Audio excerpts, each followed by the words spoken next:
왜 나는 이 억수같이 쏟아지는 비를 뚫고 밤 11시에 엄마 집으로 운전해 가야 하는 걸까? 왜 내 남편과 아이들은 안전하고 뽀송뽀송한 집에서 분명 침대에서 곤히 잠들어 있을까? 왜 지훈 씨는 나에게 이혼하자고 위협하는 걸까? 나는 아무 잘못도 하지 않았는데 도대체 무슨 일이 일어나고 있는 거지? 왜 아무도 나에게 말을 걸어주지 않는 걸까? 내 이름은 한서연이지만 직장에서는 결혼 전 성인 김서연이라는 이름을 쓴다. 남편 지훈 씨는 단 한 번도 그것에 대해 문제 삼은 적이 없다. 그는 내가 임상 분야에서 학위와 자격증을 따는 것이 얼마나 중요한지 이해해 주었다. 나는 결혼하기 전 본명으로 심리학을 공부했고 아빠는 항상 나를 지지해 주셨다. 그래서 우리는 내가 26살이 될 때까지 결혼식을 올리지 않았다. 9년도 더 된 그날은 아마 내 인생에서 가장 행복한 날이었을 것이다. 우리는 너무 크지도 작지도 않은 완벽한 결혼식을 올렸고 양가 가족 모두가 참석했다. 아빠 김진석 씨는 춤을 정말 잘 추신다. 거의 15년 동안 춤을 배우셨는데 그렇게 아내인 최혜진 씨를 만났다. 엄밀히 말하면 그녀는 내 새어머니지만 내가 17살 때 처음 만났기 때문에 나를 키우는 데는 관여하지 않으셨다. 우리 엄마 이은숙 씨도 마찬가지였다. 네 번째 남편인 강 사장님과 함께 그곳에 계셨는데 온 가족이 결혼식에 함께 있는 것만으로도 대단한 외교적 성과였지만 모든 것이 순조롭게 진행되었다. 내가 지훈 씨와 부녀 댄스 후에 춤을 추는 동안 엄마가 아빠와 혜진 씨와 같은 테이블에 앉아 있는 것을 보기도 했다. 우리는 꽤 오래 기다렸다가 결혼했기 때문에 바로 가정을 꾸리고 싶었다. 8살 소민이와 6살 준우, 2살 터울의 딸과 아들은 꼭 나와 내 남동생 태민이 같았다. 유치하게 들릴지 모르지만 그것은 내가 모든 것을 올바르게 해냈다는 느낌을 주었다. 이제 아이들은 집에 있다. 그리고 아니다, 나는 돌아가야 한다. 왜 내가 이걸 해야 하는지 모르겠다. 내 자리는 우리 집, 내 가족 곁이고. 지훈 씨는 자신의 상처를 극복하고 일어날 일을 받아들여야 한다. 나는 집에 가야 한다. 그와 화해해야 하는데 그럴 수가 없다. 나는 환영받지 못한다. 설명을 해야겠다. 나는 계획대로 일찍 집에 왔다. 나는 지훈 씨가 가장 좋아하는 저녁 식사 믿거나 말거나 우리 엄마의 비법 갈비찜을 위해 필요한 모든 재료와 좋은 레드 와인 한 병을 사왔다.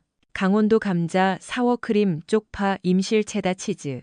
나는 많은 사람들이 브리셀 스프라우트를 좋아하지 않는다는 것을 알지만 올리브 오일과 소금, 후추를 약간 뿌려 구우면 정말 완벽하다. 디저트로는 유명 카페의 치즈케이크. 그리고 화요일에 비비안에서 산 작고 예쁜 소금 몇 개. 내가 학회에 가기 전에 주말을 특별하게 보낼 수 있도록. 그가 아직 모르는 학회, 저녁 식사 후에 말해주려고 했던 그 학회 말이다. 모든 것을 준비하는데 거의 1시간이 걸렸고 5분에서 갈비찜이 익어가는 동안 나는 식탁을 차리고 청소기로 거실을 밀었다.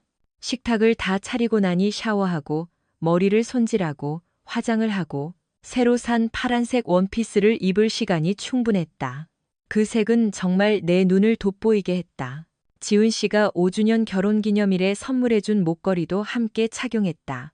아이들은 내 갈비찜을 좋아했지만 감자나 브리셀 스프라우트를 먹지 않으려 해서 맥앤치즈를 추가로 만들어야 했다. 그가 아이들을 데리고 집에 오자마자 쇼가 시작되었다. 소민이와 준우는 회오리 바람처럼 뛰어다녔고 우리는 겨우 신발을 벗기고 가방을 정리할 수 있었다.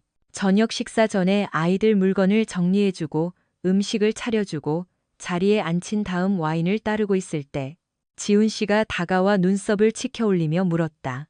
나는 그저 미소 지으며 내가 할 수 있는 가장 사랑스러운 미소를 지었지만 그것은 그를 더 불안하게 만드는 것 같았다. 모두가 즐겁고 만족스러워했고 모두 내 요리 솜씨를 칭찬했다. 아이들은 개걸스럽게 먹었고 치즈케이크도 한 조각씩 먹었다. 준우는 맛이 시다며 자기 것을 좋아하지 않았고 소민이가 남은 것을 다 먹어주었다. 아이들을 수십 번도 더 본 그들이 가장 좋아하는 애니메이션 영화 앞에 앉혀놓은 후 지훈 씨는 나를 부드럽게 식당으로 다시 데려왔다. 그는 이미 식탁을 치우고 식기세척기에 그릇을 넣은 상태였다. 그는 나에게 마지막 남은 레드 와인을 따라주고 자신을 위해서는 발렌타인 한 잔을 따른 후 자리에 앉았다. 그는 오늘 저녁에 특별한 준비 뒤에 숨은 이유를 밝혀줄 수 있겠냐고 물었고, 특별한 날 없이도 나를 놀라게 해줄 수 없냐고 물었다. 나는 저녁에 대한 나의 즐거움을 표현하고 저녁 식사에 들인 그의 노력을 인정했지만 생일이나 기념일 또는 어떤 특별한 날도 아니라고 강조했다. 그저 평범한 금요일 저녁이라는 말에 그는 더 궁금해하며 물었다.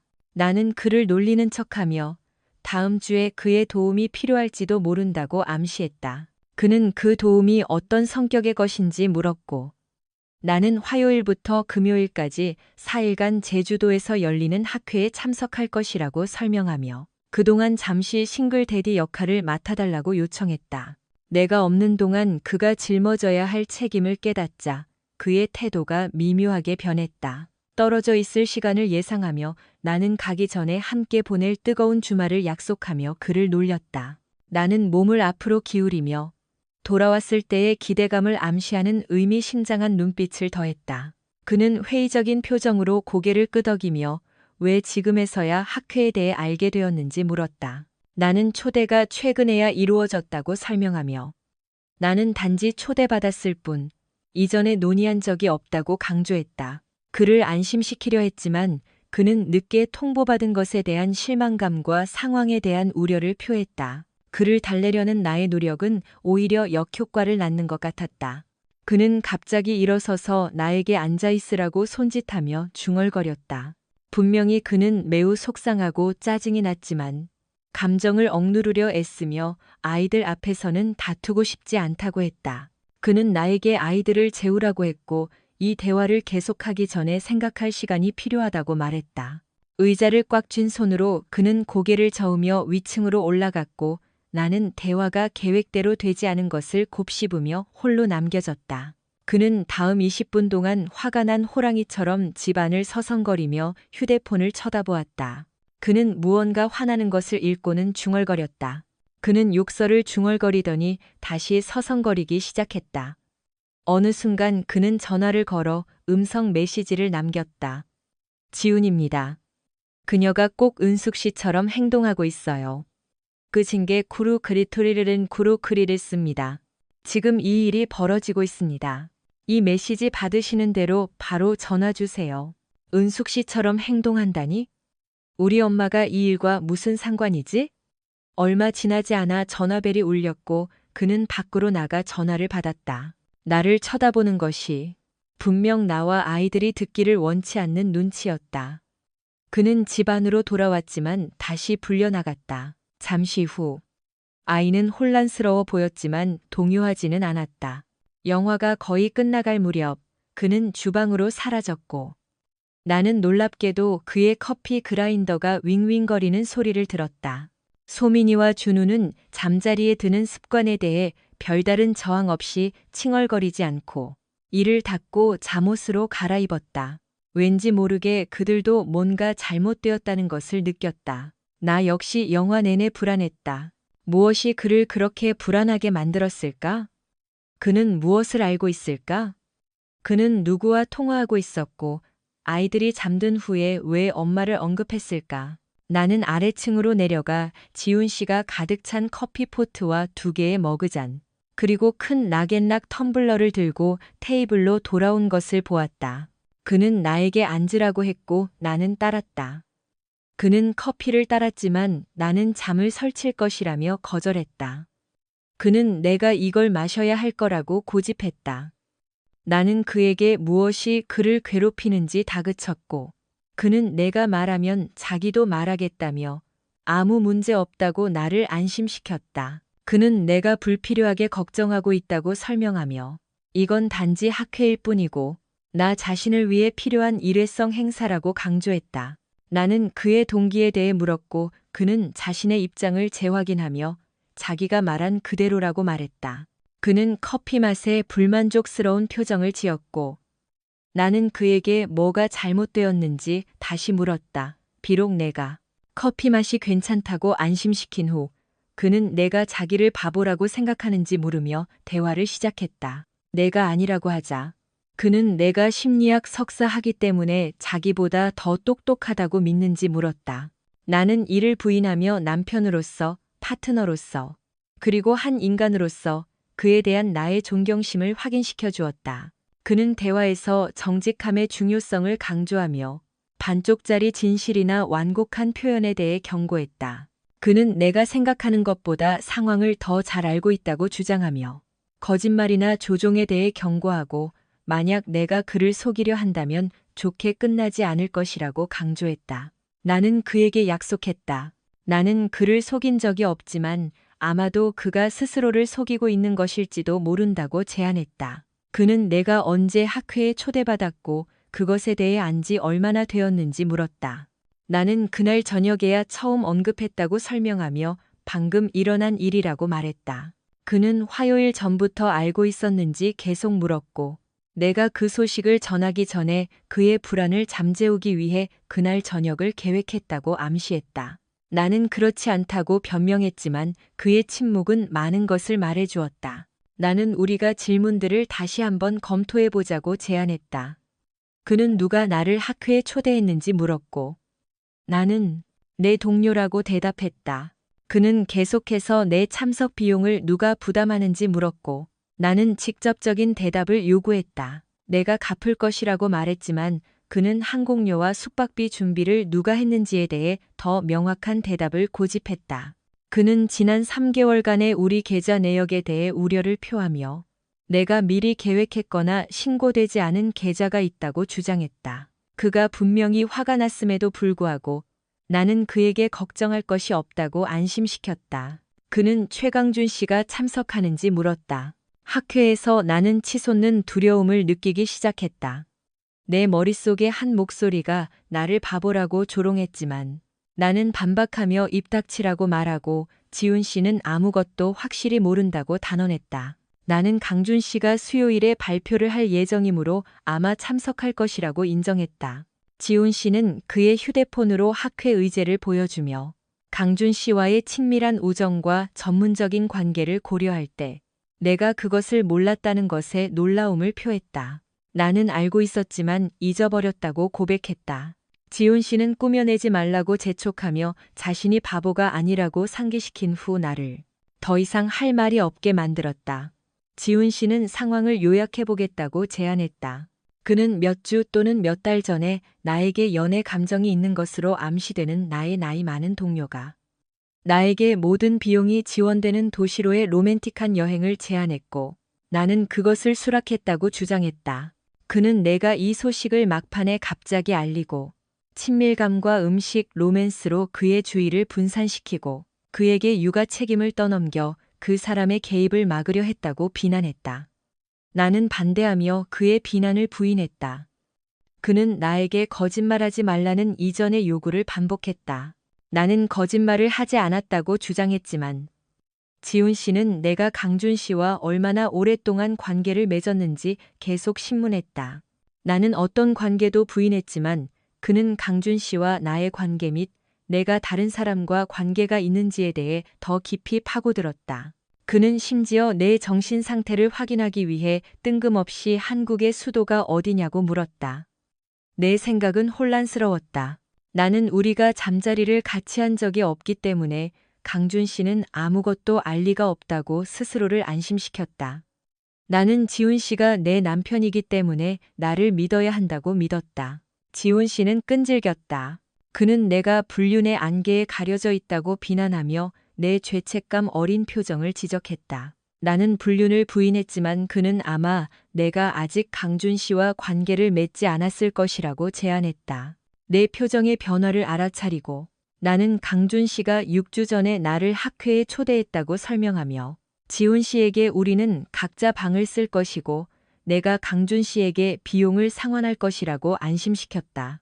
나는 내 경력에 있어 학회의 중요성을 강조하며 지훈 씨에게 나를 믿어달라고 간청하고 그에 대한 나의 사랑과 충성을 재확인했다. 지훈 씨는 천천히 블랙커피를 한 모금 마시며 순수한 품질에 대한 그의 선호도를 강조했다. 그는 내가 그의 등 뒤에서 모든 것을 계획하고 비밀과 거짓말, 속임수로 그를 배신함으로써 그 품질을 희석시켰다고 비난했다. 그는 내 행동이 배신에 해당한다고 주장했지만 그 정도는 아직 불분명했다.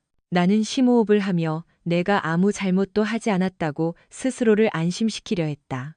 지훈 씨는 내가 스스로를 취약한 위치에 놓았고 최강준 씨와의 친밀감을 위한 조건을 만들었다고 비난하며 내 행동이 명백한 배신보다는 기대를 암시한다고 말했다. 명확한 계획 대신 나는 그의 평가가 완전히 틀리지 않았음을 인정했지만 죄책감이 솟구쳐 말문이 막혔다. 지훈 씨는 내가 산 속옷의 목적에 대해 물으며 그가 계좌에서 청구 내역을 봤다고 지적했다. 나는 그것이 우리 주말과 내가 여행에서 돌아왔을 때를 위한 것이라고 설명했지만 여행을 위해 싼 짐은 많지 않았다. 그는 강준 씨를 위한 특별한 아이템이 있는지 물었고 나는 망설이다가 일부는 강준 씨를 위한 것이었다고 인정했다. 내가 안심시켰음에도 불구하고 지훈 씨는 불신과 상황에 대한 우려를 표했다. 그는 내 행동이 그에게 걱정할 만한 충분한 이유를 주었다고 주장하며 컵을 내려놓고 대화의 심각성을 알렸다.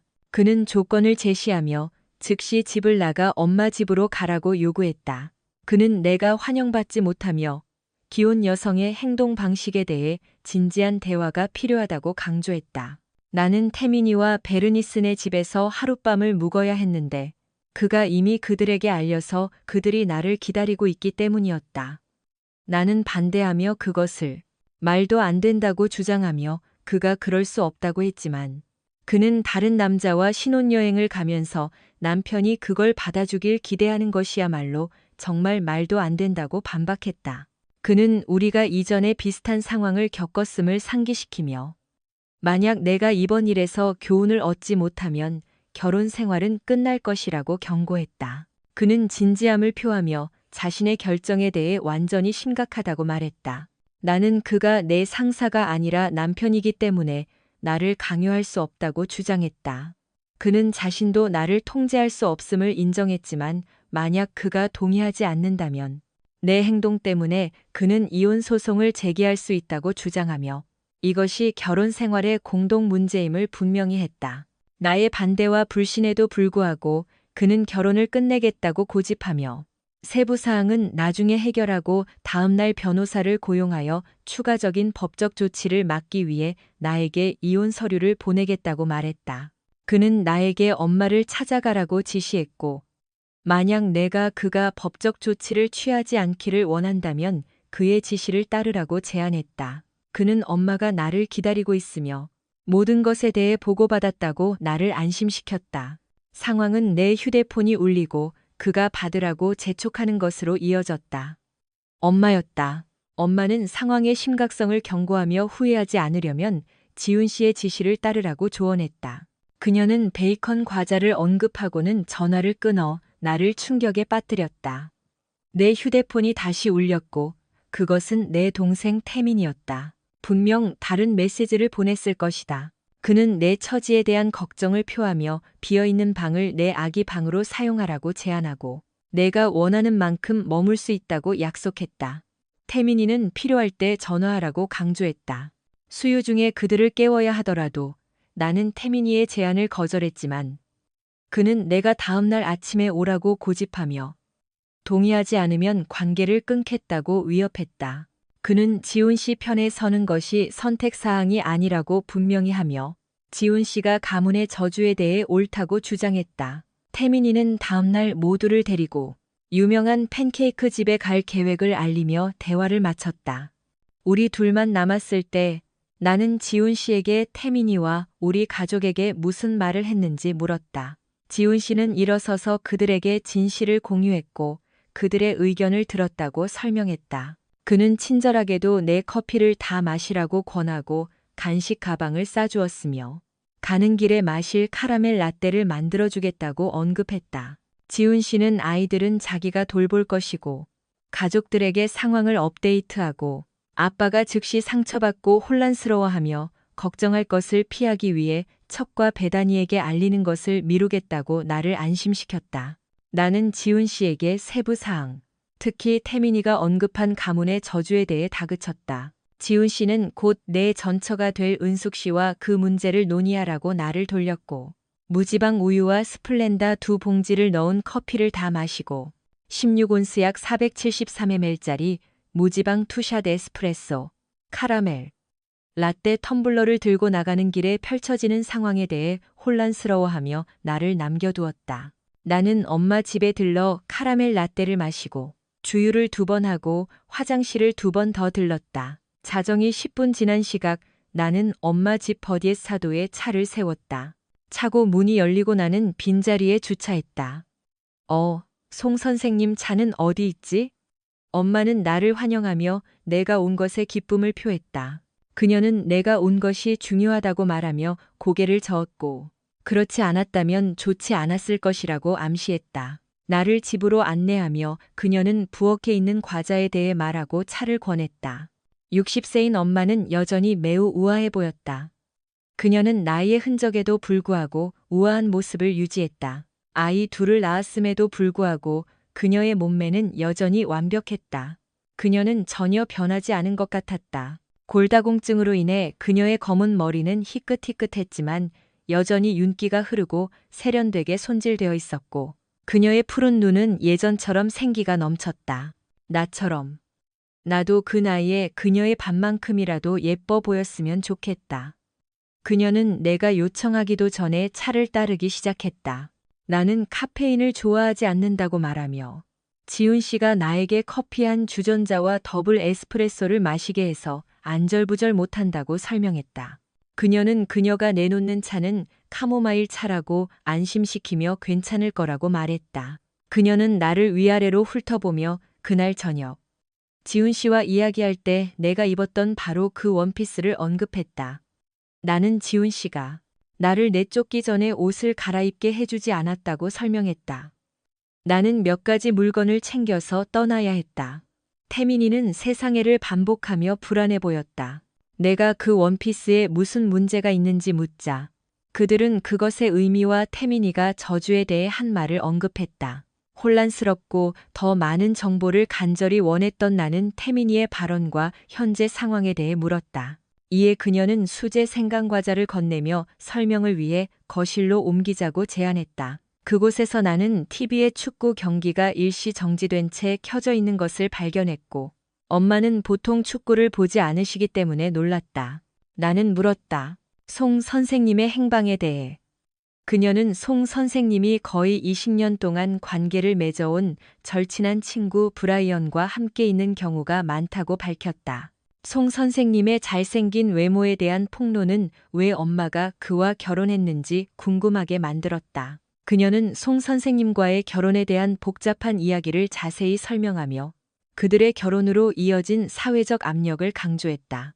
그들은 오늘날 동성 커플의 결혼에 대한 수용을 인정했지만 그들의 나이대에서는 상황이 더 복잡하고 다층적이라고 설명했다. 송 선생님은 비록 인정했지만 송 선생님은 자신이 동성애자라는 사실을 완전히 받아들이지 않았고 공개적으로 동성애자로 사는 것을 쉽게 여기지 않았다.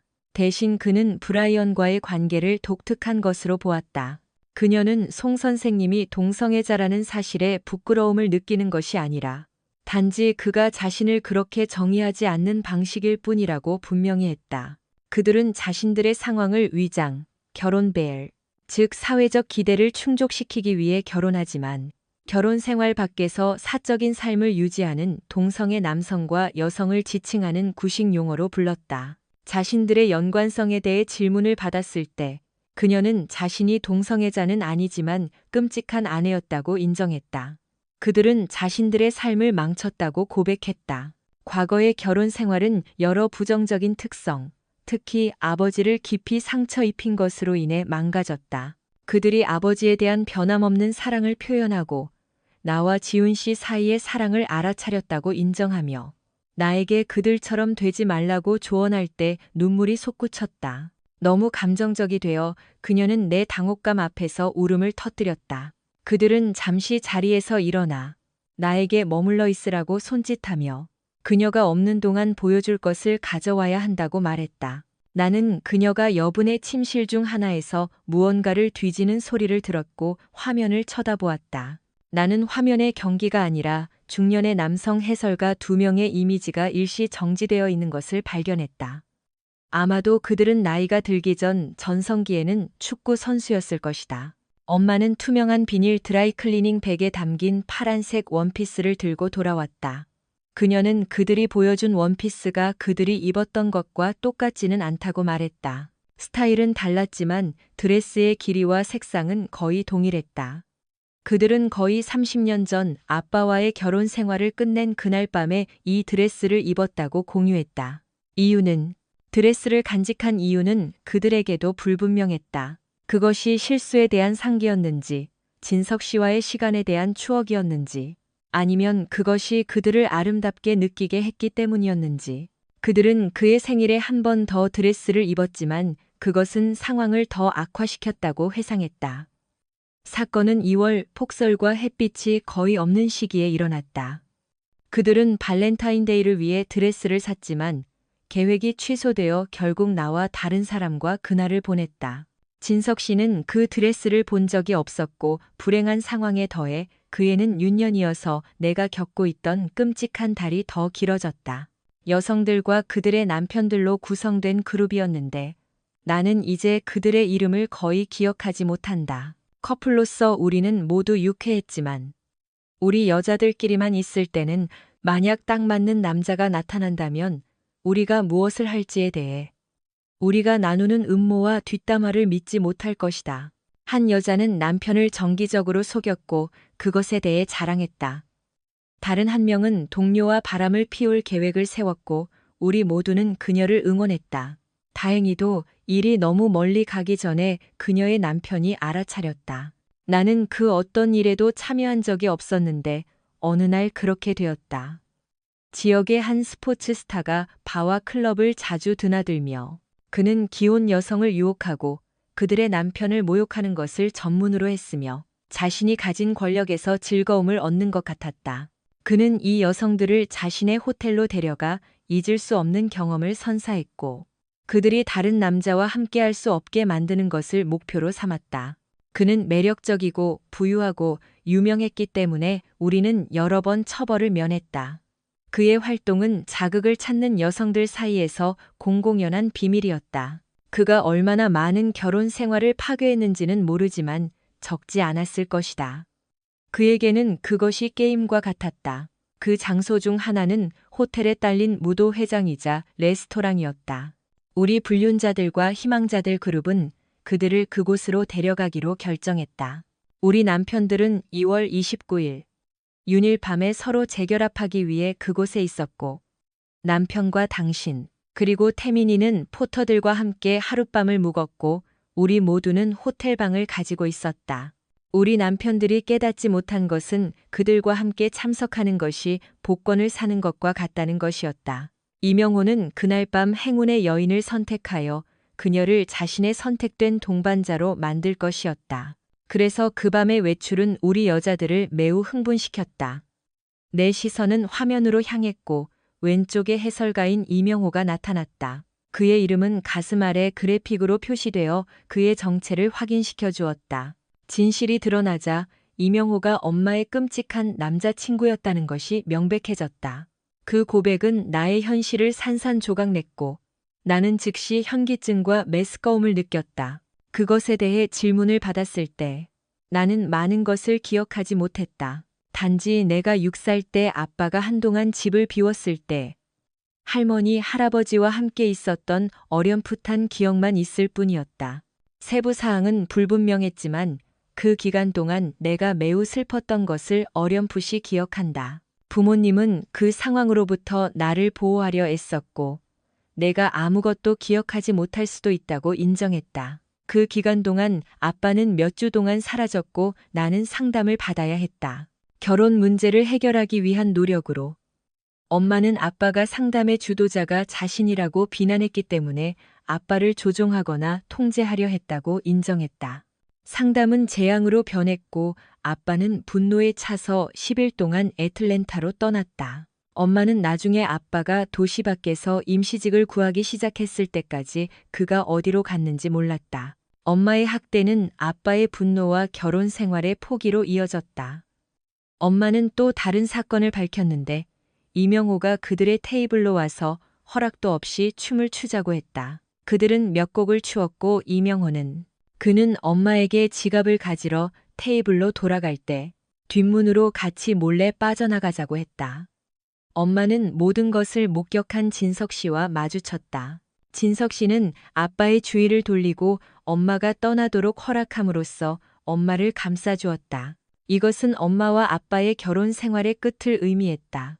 별거와 이혼은 1년 반 동안 더 이어졌고 엄마의 결혼 생활의 진정한 끝을 알렸다. 그 시간을 되돌아보며 엄마는 슬픔을 표현하며 그 경험이 끔찍했다고 인정했다. 그러나 그녀는 최악의 부분은 별거가 아니라 그 이면의 이유였다. 엄마는 그날 밤 그 빌어먹을 이명호가 자신을 선택하지 않았더라도 조만간 자신의 결혼 생활을 망쳤을 것이라고 고백했다. 그녀는 3명의 다른 남편들과의 반복적인 파괴적인 행동을 강조하며 이기적이고 특권적인 사고방식을 인정했는데 그것이 현재 나의 행동을 반영한다고 믿었다. 엄마는 그 당시에는 그 행동을 인식하는 것이 명확하지 않았다고 강조하며 다른 관점만이 그것을 인식할 수 있다고 주장했다. 그녀는 이 대화가 일종의 중재이며 자신의 이야기를 공유하는 것이 도움이 되기를 바란다고 설명했다.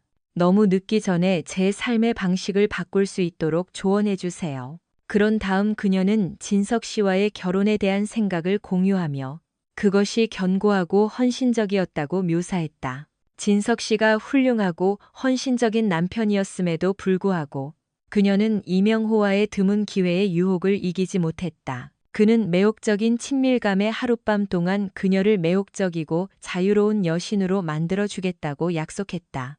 그날 밤 이후 엄마는 사랑하는 남편에게 돌아가기를 갈망하며 진석 씨의 사랑이 결국 초기의 어려움을 극복할 것이라고 믿었다. 그녀는 엄마의 안락의자에서 정신을 차린 과정을 자세히 설명했다. 상황이 너무 벅차서 기절했던 것이다. 엄마는 그녀에게 물과 과자를 주며 약 30분 동안 의식을 잃었다고 설명했다. 엄마는 이 상황에서 잠을 잘 수 없을 것이라며 남아서 대화를 계속하라고 권했다. 그녀는 잠자리에 들고 싶다는 의사를 밝혔지만 엄마는 자신의 이야기가 그녀의 생각과 너무 잘 맞아떨어져 잠을 잘 수 있을지 의심했다. 그녀는 엄마의 파란색 원피스가 담긴 투명한 가방 옆에 앉아 있으면서 엄마의 이야기가 실제로 자신에게 큰 울림을 주었다는 것을 마지못해 인정했다. 엄마는 내가 그녀의 전철을 밟을 가능성에 대한 우려를 표하며 내가 들어서는 모든 결혼 생활을 망칠 운명인지 불륜을 저지르지 않았음에도 불구하고 다른 남자들에게서 위안을 찾으면서 남편을 경멸하는지 물었다. 그녀는 나의 의도를 인정하고 내면의 목소리에 귀를 기울이라고 조언하며 내가 이 길을 계속한다면 결혼이 파탄날 가능성에 대한 우려를 표했다. 나의 내적 갈등에 대해 물었을 때 그녀는 내가 갈등하고 있다는 것이 좋은 신호라고 제안했지만 한숨을 쉬었다. 엄마는 나의 갈등을 인정하며 이성의 목소리를 억누르는 자신의 능력을 인정하고 자가 진단과 치료의 어려움을 인정했다. 심리학자로서 그녀는 내가 다른 남자와 얽히는 것이 괜찮다고 스스로를 설득하기 위해 사용한 합리화를 이해했으며 그것이 가져다주는 흥분과 인정을 강조했다. 그녀는 지훈 씨의 용서가 그러한 잘못을 용서하거나 용납할 것이라는 위험한 생각에 대해 경고하며 그것을 자멸로 이끌 수 있는 마약에 비유했다. 그녀는 강조했다. 지훈 씨, 소민이, 준우, 태민이, 그리고 심지어 우리 아빠에게까지 미칠 더 넓은 영향에 대해 그녀는 존슨가의 3대 여성들이 모두 같은 자기 파괴적인 패턴을 따르는 것에 대한 깊은 우려를 표했다. 이 주기를 목격하는 것이 아빠를 얼마나 상심하게 할지에 대한 생각은 그녀를 무겁게 짓눌렀다. 엄마가 가족사를 파고들면서 그녀는 리드 가문 출신인 할머니에게는 알려진 불륜 사례가 없다고 분명히 했다. 그러나 그녀는 제임스, 진석의 아버지가 병들고 죽어가고 있을 때 그를 속인 캐롤 할머니를 지적했다. 그녀는 랄프라는 남자친구가 있었다. 캐롤은 제임스가 죽은 후 결국 그와 결혼했다. 제임스는 죽었지만 두 사람 모두 불성실했기 때문에 결혼 생활은 오래가지 못했다. 밥은 암 환자 가족 지원 그룹을 통해 나중에 나타났고, 진석 씨는 처음에 어머니를 멀리하며 제임스의 죽음에 대한 책임이 그녀에게 있다고 생각했다. 엄마는 나와 아빠가 콜로라도에 있는 캐롤 할머니와 밥을 방문하기 시작했을 때 이혼했기 때문에 내가 이 가족사에 대해 몰랐을 수도 있다고 설명했다. 아빠는 결국 캐롤을 용서하고 그들의 갈등을 해결했으며 밥이 잘못이 없음에도 불구하고 그와 친구가 되었다. 아빠는 어머니를 용서했지만 친어머니를 용서하는 것은 여전히 어려웠다. 그러나 그는 결국 그녀를 용서했다. 결혼식은 20년 후에 열렸고 그녀는 자신이 그럴 자격이 없다고 느꼈지만 여전히 후회하지 않았다. 주로 그들의 관계에 끼친 손해에 대해 사과했고 그가 상처받은 것은 그 자신의 잘못이라고 주장했다. 그녀는 불륜에 대한 자부심을 인정하며 자부심이 그녀의 목적이었다고 강조했다. 엄마는 독신으로 사는 것에 대한 두려움을 표현하며 그것을 경험한 적이 없어서 혼자 사는 법을 모를 것이라고 말했다. 이는 다른 사람과 진지한 관계를 맺기 전에 자신에게 시간을 주는 지혜를 가진 아빠와는 대조적이었다. 그녀는 자신의 부족함을 인정했다. 그의 접근 방식을 이해하고 그녀는 만난 첫날 밤 이명호에게 전화번호를 주었고 그것이 계획되지 않았음에도 불구하고 후속 전화와 문자로 이어졌다고 인정했다. 그녀는 다시 이명호의 유혹 장소 중 하나에 휘말리게 되었고 충분한 자기 성찰 없이 관계의 순환에 기여했다. 2주 후 성 패트릭의 날에 한 아일랜드 술집에서 엄마는 아빠와의 결혼 생활이 파탄 직전에 있을 때 자신의 부끄러운 행동을 회상했다. 그녀는 아빠와의 관계를 회복하려고 노력하면서도 비밀리에 이명호를 계속 만났다. 엄마는 생각했다. 그녀와 이명호의 상호작용은 그녀와 진석 씨의 관계와는 아무런 관련이 없다고 생각했다. 그녀는 그가 모르는 것이 그를 해치지 않을 것이라고 믿었다. 자신의 행동을 되돌아보며 그녀는 아빠를 속이려는 시도에서 자신을 어리석고 바보 같다고 여겼다. 엄마는 전화통화를 조작하고 아빠에게 녹음 파일을 들려줌으로써 이명호와 헤어지는 척했지만 이명호는 이혼이 확정될 때까지 끈질기게 버티다가 다른 정복 대상인 모렌이라는 기혼 여성에게로 넘어갔다. 그 무렵 엄마는 제프와의 결혼을 준비하고 있었다. 엄마는 아빠뿐만 아니라 이명호뿐만 아니라 제프와의 결혼 생활까지 확장되었기 때문에 전체 이야기를 이해할 필요가 있다고 강조했다. 제프가 좋은 사람이었음에도 불구하고 엄마는 그가 진석 씨는 아니라고 인정했다. 그녀는 그가 독신이었기 때문에 제프와 결혼했고 결혼 생활을 위해 노력할 수도 있었지만 가족 안에서 나와 태민이를 키우는데 시간을 보내기 위해 그렇게 하지 않기로 선택했다. 엄마는 자신을 단지 시간제 아내로 여겼다. 그녀는 만약 제프가 진정으로 그녀를 사랑한다면 그는 그녀의 선택을 받아들일 것이라고 결정하며 그가 좋은 사람이기 때문에 다른 선택지가 없다고 강조했다. 엄마는 그가 좋은 남편이 되는데 관심이 있다면 그는 그녀의 결정을 따를 것이라고 믿었다. 그녀에게는 외부 요인들, 그녀의 삶에서 일어난 일들은 그들의 관계에 영향을 미치지 않아야 했고 제프는 그것을 단순히 받아들여야 했다. 엄마는 그것이 그를 덜 사랑한다는 의미는 아니며 실제로 그에게서 아무것도 빼앗지 않았다고 주장했다. 그녀는 엄마에게 이해하라고 조언하며 현기증과 메스꺼움을 느끼지만 제프를 포기하지 않을 것이라고 단언했다. 엄마는 다니와의 관계에 들어섰고 집을 떠나 있을 시간이 많다는 것을 알았기 때문에 더 개방적인 관계를 찾았다.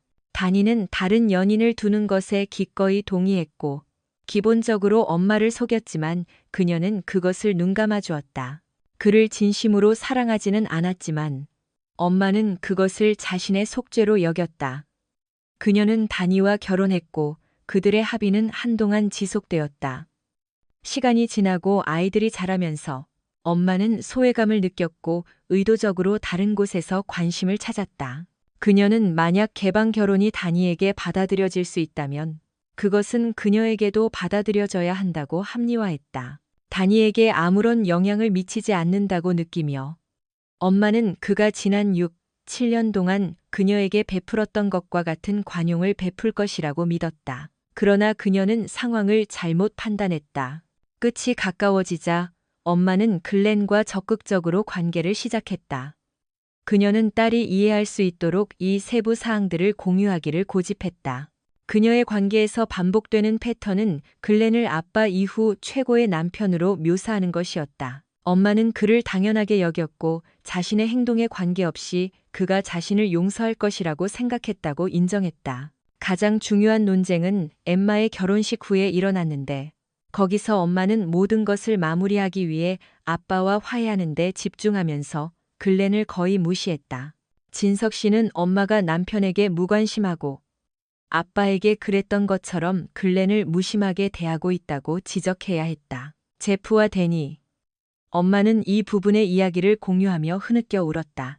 나는 그저 그녀를 쳐다볼 수밖에 없었다. 엄마가 계시의 감정적 무게에 짓눌려 있을 때 내 팔은 떨렸고 나는 화장실로 달려가 변기의 모든 것을 토해내기 직전에 간신히 도착했다. 엄마는 내 옆에 서서 내가 토하는 동안 내 머리카락을 잡아주었다. 그녀는 나를 위로하려 애쓰며 자신의 실수와 후회, 잘못된 선택들을 공유했다. 그녀는 말을 통해 깨진 결혼, 이기적인 결정, 그리고 자신이 맺은 약속 밖에서 일시적인 위안을 찾는 악순환에 대한 이야기를 엮어냈다. 그녀는 자신의 약점에 대해 말하며 이기적이고 생각 없는 본성을 인정했다.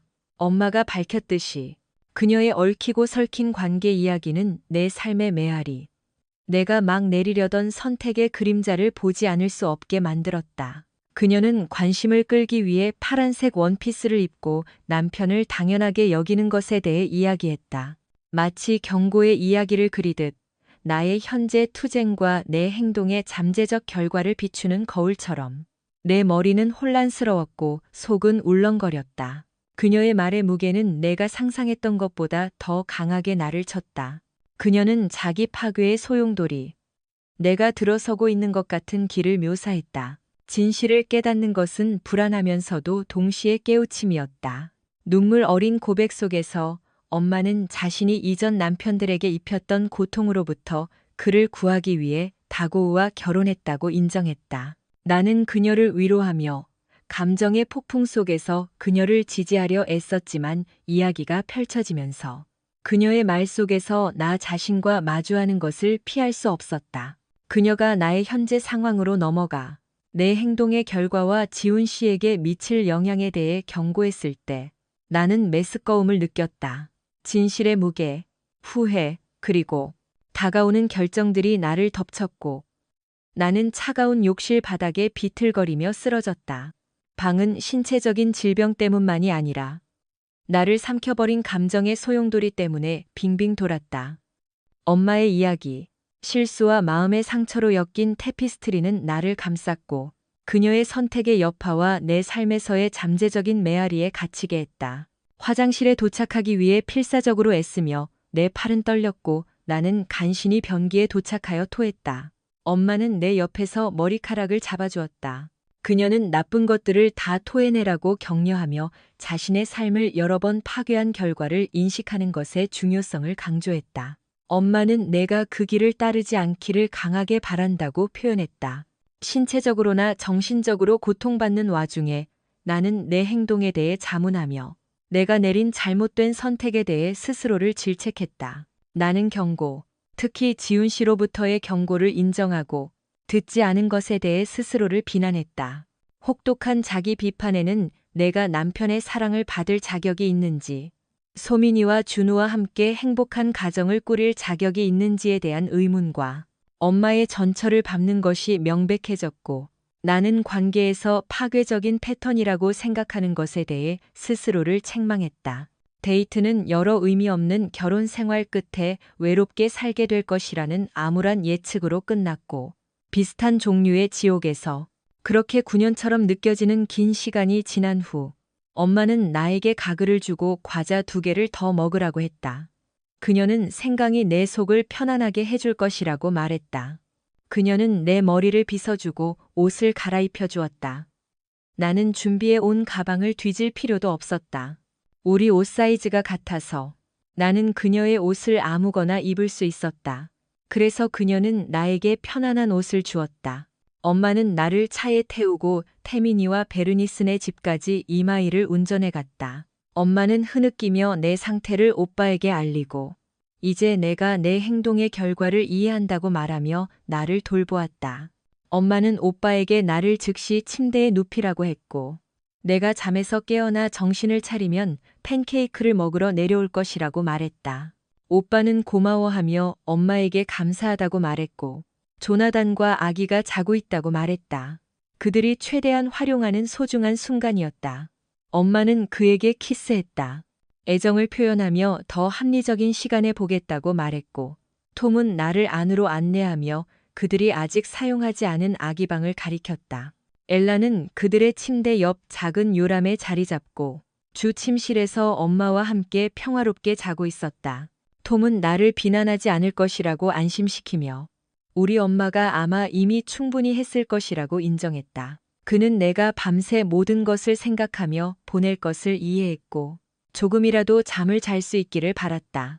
끝나기 전에 그는 지훈 씨에 대해 뭔가 공유해야 할 필요성을 느꼈고 내가 떠난 이후로 그와 이야기하지 않았다고 분명히 했다. 비록 내가 지훈 씨를 더 잘 안다고 인정했지만 그는 아마 이전에 지훈 씨에게서 보지 못했던 무언가를 매제로서 강조하고 싶었다. 톰은 지훈 씨가 전사라고 밝혔다. 그는 지훈 씨가 올림픽 펜싱 선수 출신으로 영화와 연극의 전투 컨설턴트 및 안무가로 일했던 배경을 자세히 설명하며 지훈 씨가 화려하고 극적으로 보이게 만들었음에도 불구하고 진정한 싸움에 대한 진정한 이해를 강조했다. 지훈 씨를 전사라고 부르며 그 말의 무게가 내 안에 울려 퍼졌다. 오빠가 그린 생각들은 지훈 씨가 나와 우리 가족에게 헌신하는 모습을 생생하게 그려냈고 그를 전사, 해군 특수전전단 UDT, 대원, 무서운 힘에 비유했다. 지훈 씨가 전투 경험이 부족함에도 불구하고 오빠는 그가 우리를 위해 보여주는 흔들리지 않는 결단력과 보호 본능을 강조했다. 그것은 강력한 메시지였고 지훈 씨가 우리를 안전하고 하나로 묶기 위해 어떤 일이든 할 것이라는 확신이었다. 오빠의 엄중한 경고는 나의 최근 어려움과 비슷한 일을 시도하는 것이 불합리하다는 것을 명확하게 상기시켜 주었다. 지훈 씨는 지식과 깊은 헌신으로 무장하고 있었다. 나는 속지 않을 것이고 오빠의 개입은 지훈 씨를 더 잘 알게 해주었고 오빠가 공유한 뜻밖의 계시에 감사하고 안도감을 느꼈다. 그는 우리 아버지가 우리가 결혼하기 전에 지훈 씨에게 잠재적인 어려움에 대해 경고했다고 말했다. 그것은 아버지와 사위 사이의 예방적인 대화였고 결혼과 인간 본성에 대한 독특한 관점을 제공했다. 대화는 우리 가족이 내가 자기 파괴적인 길로 빠질 가능성에 대비하기 위해 기울인 노력을 강조했고 오빠는 개입하고 지원할 의사를 밝혔다. 오빠가 내 이마에 키스했을 때 나는 안전함을 느끼지 않을 수 없었다. 오빠의 보호는 위안과 안심을 주었다. 그날 밤 나는 푹 잤고 지난 며칠간의 계시와 감정적 혼란의 무게가 사라지기 시작했다. 다음 날 아침 활기찬 아이들과 잘못 놓인 신발, 닦지 않은 이가 뒤섞인 익숙한 가족 생활의 혼돈이 나를 맞이했다. 이 새로운 환경에서는 모든 것이 다르게 느껴졌지만 예전에 더 바빴던 육아 시절에 대한 약간의 향수가 있었다. 우리가 아침 식사를 위해 모였을 때 나는 오빠의 가족인 베르니스를 존경하지 않을 수 없었다. 그의 아내는 우아함과 아름다움을 발산했고 체조 선수의 몸매와 부드러운 벨기에 억양으로 어머니로서의 역할을 완벽하게 균형 잡았다.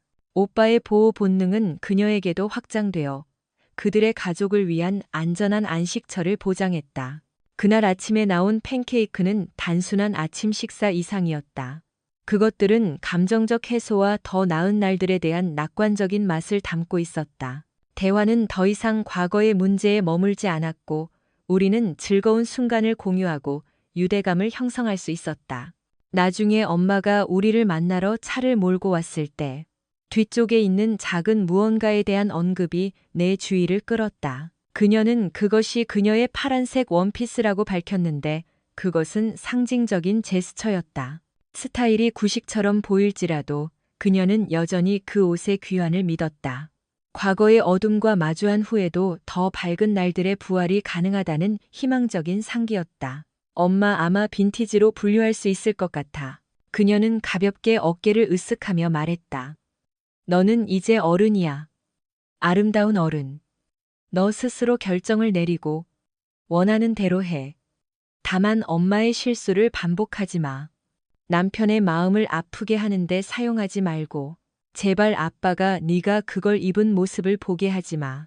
틀림없이 심장마비를 일으키실 거야. 안 그럴게요, 엄마. 고마워, 엄마. 안전하게 가세요. 사랑해, 엄마. 나도 사랑해. 고마워요, 엄마. 안더라, 모든 것에 감사드립니다. 차를 출발시키기 전에 나는 2개의 메시지를 보냈다. 첫 번째 메시지는 강준 씨에게 보내는 것으로 나는 시카고 여행을 취소하고 그에게 항공편, 호텔 방, 학회 등록을 취소하고 수수료 환불을 요청하라고 했다.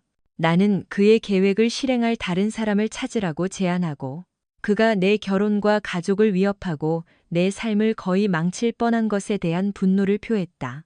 나는 전문적인 맥락을 제외하고는 더 이상 연락하지 말 것을 요구했고 그 연락도 최소한으로 유지해야 한다고 했다. 나는 그의 이익을 위해 남편과 오빠로부터 멀리 떨어져 있으라고 경고했다. 그들이 모든 것을 알고 있었기 때문에 지훈 씨에게 보낸 2번째 메시지에서 나는 상황에 대해 사과하고 걱정을 끼친 것에 대해 후회했다. 나는 생각 없이 행동했음을 인정하고 다시는 그런 행동을 생각조차 하지 않겠다고 약속했다. 나는 그를 절대 당연하게 여기지 않고 절대 과소평가하지 않으며 항상 그를 최우선으로 생각하겠다고 다짐했다. 나는 그의 개입에 감사하고 이제부터는 가족사를 이해했으므로 스스로를 맡겠다고 맹세했다. 나는 그에 대한 깊은 사랑을 표현하고 그가 내가 보여준 무관심, 무례함, 어리석음보다 더 나은 대우를 받을 자격이 있다는 것을 깨달았다. 나는 엄숙히 약속했다. 그 행동을 반복하면서 집으로 가는 길을 시작했을 때 엄마의 파란색 원피스를 어떻게 할지에 대한 생각이 내 머릿속을 스쳐 지나갔다. 나는 그것을 파괴하기로 결정했다. 음악 박수. 음악 박수. 음악 그 원피스 음악. 왜 나는 이 억수같이 쏟아지는 비를 뚫고 밤 11시에 엄마 집으로 운전해 가야 하는 걸까? 왜 내 남편과 아이들은 안전하고 뽀송뽀송한 집에서 아마도 침대에서 곤히 잠들어 있을까? 왜 지훈 씨는 나에게 이혼하자고 위협하는 걸까? 나는 아무 잘못도 하지 않았는데 도대체 무슨 일이 일어나고 있는 거지? 왜 아무도 나에게 말을 걸어주지 않을까? 내 이름은 한서연이지만 예외적으로 직업적으로는 결혼 전 성인 김서연을 쓴다.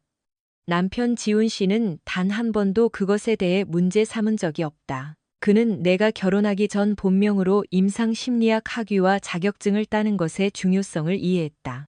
그는 항상 나를 지지했고 그래서 우리는 내가 26살이 될 때까지 결혼식을 올리지 않았다. 9년도 더 된 그날은 아마 내 인생에서 가장 행복한 날이었을 것이다. 우리는 너무 크지도 작지도 않은 완벽한 결혼식을 올렸고 양가 가족 모두가 참석했다. 아빠 김진석 씨는 춤을 정말 잘 추신다. 그는 오랫동안 춤 레슨을 줄여왔다. 약 15년 전, 그렇게 아빠는 아내인 혜진 씨를 만났다. 엄밀히 말하면 그녀는 내 새어머니지만 내가 17살 때 처음 만났기 때문에 나를 키우는 데는 관여하지 않으셨다. 우리 엄마, 이은숙 씨도 4번째 남편인 강 사장님과 함께 그곳에 계셨다. 온 가족이 결혼식에 함께 있는 것만으로도 대단한 외교적 성과였지만 모든 것이 순조롭게 진행되었다. 내가 지훈 씨와 부녀 댄스 후에 춤을 추는 동안 엄마가 아빠와 혜진 씨와 같은 테이블에 앉아 있는 것을 보기도 했다. 우리는 꽤 오래 기다렸다가 결혼했기 때문에 바로 가정을 꾸리고 싶었다. 소민이는 그때 8살이었다. 준우는 6살이었고 2살 터울의 딸과 아들은 꼭 나와 내 남동생 태민이 같았다. 유치하다는 건 알지만 그것은 내가 모든 것을 올바르게 해냈다는 느낌을 주었다. 이제 그들은 집에 있고 나는 아니다. 나는 돌아가야 한다. 왜 내가 이걸 해야 하는지 모르겠다. 내 자리는 우리 집, 내 가족 곁이고, 지훈 씨는 자신의 상처를 극복하고 일어날 일을 받아들여야 한다. 나는 집에 가야 한다.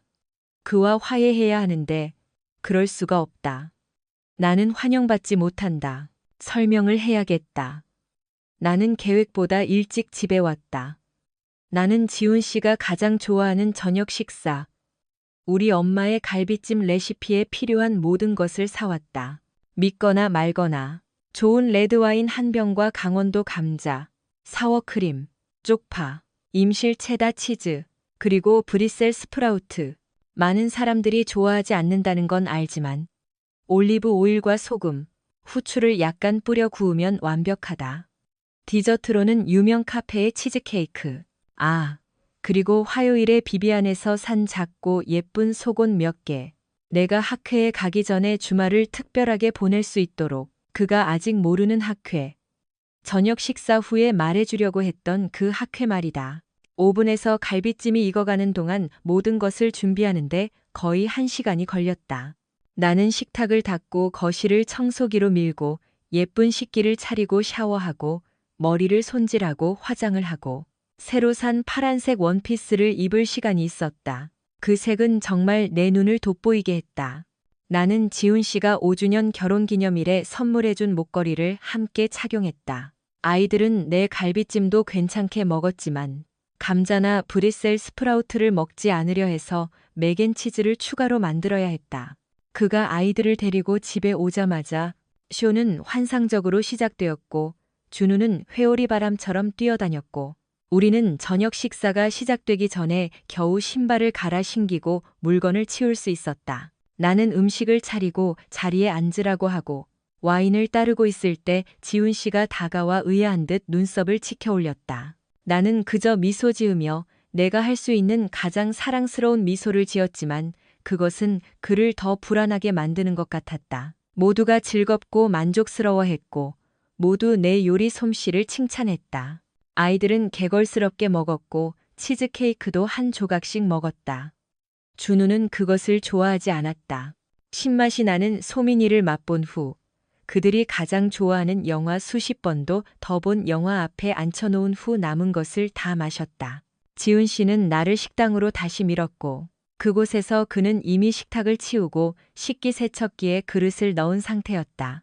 그는 나에게 마지막 남은 레드 와인을 따라주고 자신을 위해서는 발렌타인 한 잔을 따른 후 자리에 앉았다. 그는 오늘 저녁에 특별한 준비 뒤에 숨은 이유를 밝혀줄 수 있겠냐고 물었고 특별한 날 없이도 나를 놀라게 해줄 수 없냐고 물었다. 나는 저녁에 대한 나의 즐거움을 표현하고 들인 노력을 인정했다. 나는 저녁 식사를 했지만 그것이 생일이나 기념일 또는 어떤 특별한 날도 아니고 단지 평범한 금요일 저녁이라고 강조했고 그는 더 물었다. 나는 그를 놀리는 척하며 다음 주에 그의 도움이 필요할지도 모른다고 암시했다. 그는 그 도움이 어떤 성격의 것인지 물었고 나는 화요일부터 금요일까지 4일간 제주도에서 열리는 학회에 참석할 것이라고 설명하며 그동안 잠시 싱글대디 역할을 맡아달라고 요청했다. 그가 깨달았을 때 그의 태도가 미묘하게 변했다. 내가 없는 동안 그리고 떨어져 있을 시간을 예상하며 나는 가기 전에 함께 보낼 뜨거운 주말을 약속하며 그를 놀렸다. 나는 몸을 앞으로 기울이며 돌아왔을 때의 기대감을 암시하는 의미심장한 눈빛을 더했다. 그는 회의적인 표정으로 고개를 끄덕이며 왜 지금에서야 학회에 대해 알게 되었는지 물었다. 나는 초대가 최근에야 이루어졌다고 설명하며 나는 단지 초대받았을 뿐 이전에 논의한 적이 없다고 강조했다. 그를 안심시키려 했지만 그는 늦게 통보받은 것에 대한 실망감과 상황에 대한 우려를 표했다. 나는 그를 달래려 했지만 실패했다. 오히려 역효과를 낳는 것 같았다. 그는 갑자기 일어서서 나에게 가만히 있으라고 손짓하며 자신의 좌절감을 중얼거렸다. 분명히 짜증이 났다. 그는 감정을 억누르려 애쓰며 아이들 앞에서는 다투고 싶지 않다고 인정했다. 그는 나에게 아이들을 재우라고 했고 이 대화를 계속하기 전에 생각할 시간이 필요하다고 말했다. 의자를 꽉 쥔 손으로 그는 고개를 저으며 위층으로 올라갔고 나는 대화가 계획대로 되지 않은 것을 곱씹으며 홀로 남겨졌다. 그는 다음 20분을, 몇 분 후 그는 화가 난 호랑이처럼 집안을 서성거리며 휴대폰을 쳐다보고 화나는 글을 읽고 욕설을 중얼거리더니 다시 서성거리기 시작했다. 어느 순간 그는 전화를 걸어 음성 메시지를 남겼다. 지훈입니다. 그녀가 꼭 은숙 씨처럼 행동하고 있어요. 지금 이 일이 벌어지고 있습니다. 이 메시지 받으시는 대로 바로 전화 주세요. 은숙 씨처럼 행동한다니? 우리 엄마가 이 일과 무슨 상관이지? 얼마 지나지 않아 전화벨이 울렸고 그는 밖으로 나가 전화를 받았다. 나를 쳐다보는 것이 분명 나와 아이들이 듣기를 원치 않는 눈치였다.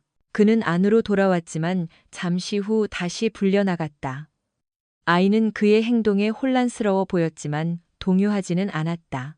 영화가 거의 끝나갈 무렵 그는 주방으로 사라졌고 나는 그의 커피 그라인더가 윙윙 거리는 소리를 들었다.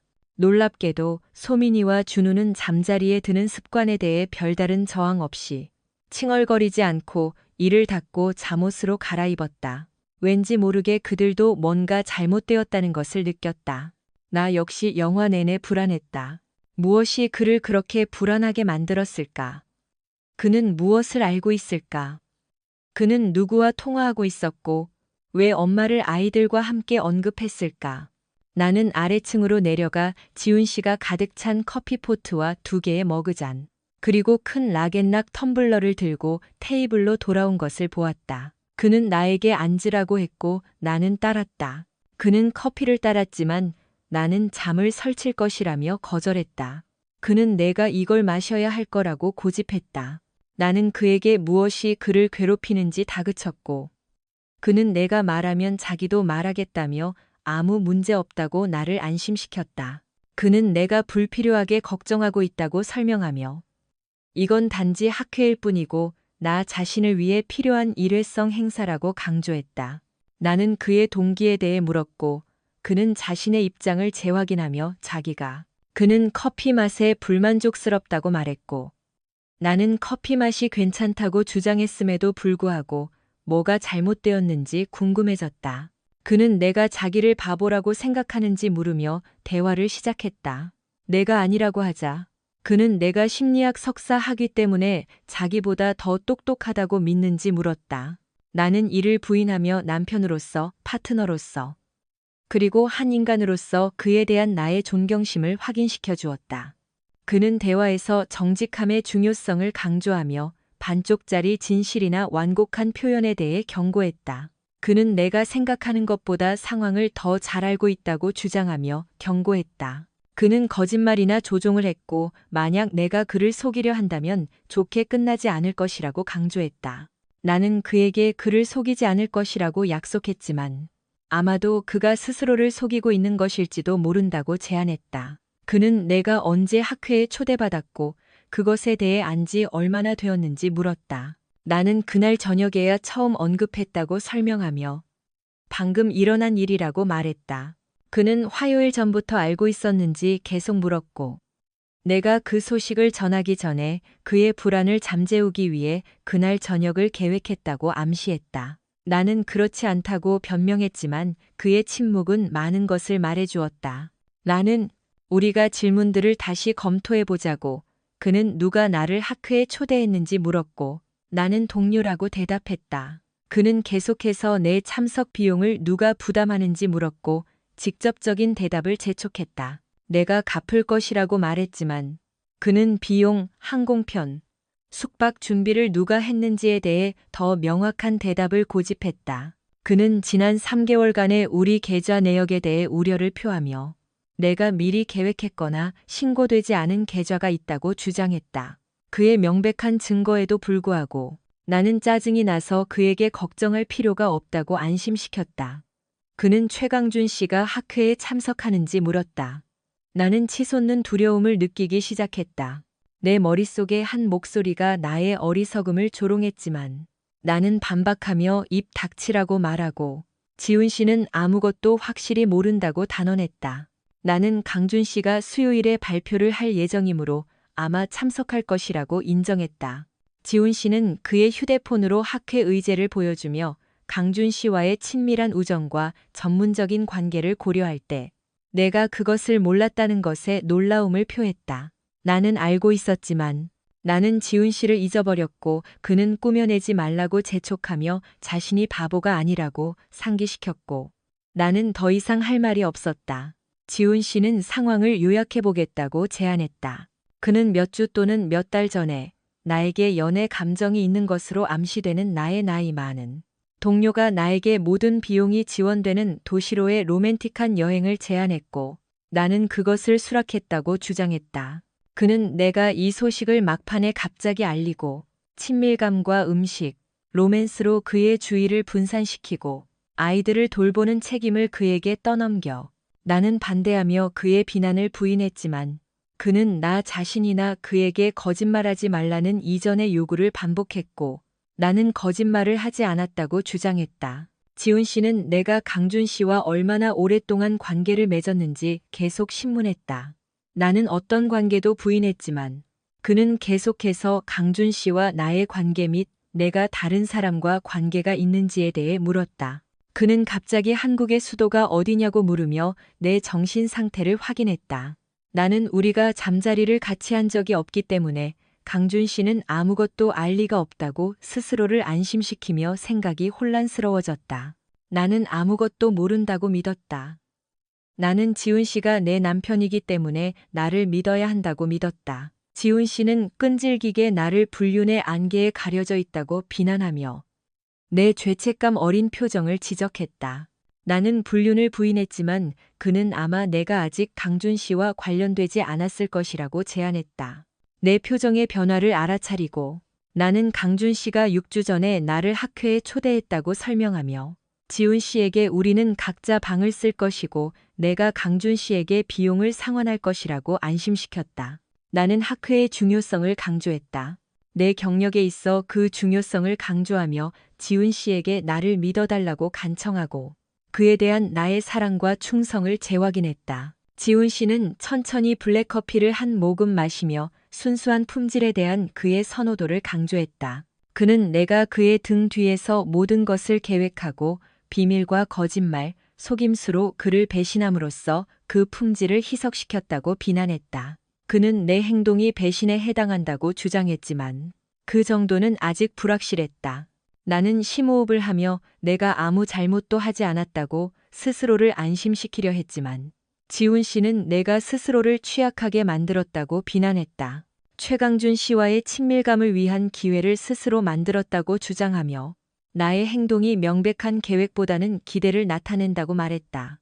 나는 그의 평가가 완전히 틀리지 않았음을 인정했지만 죄책감이 솟구쳐 말문이 막혔다. 지훈 씨는 내가 산 속옷의 목적에 대해 물으며 그가 계좌에서 청구 내역을 봤다고 지적했다. 나는 그것이 우리 주말과 내가 여행에서 돌아왔을 때를 위한 것이라고 설명했지만 여행을 위해 싼 짐은 많지 않았다.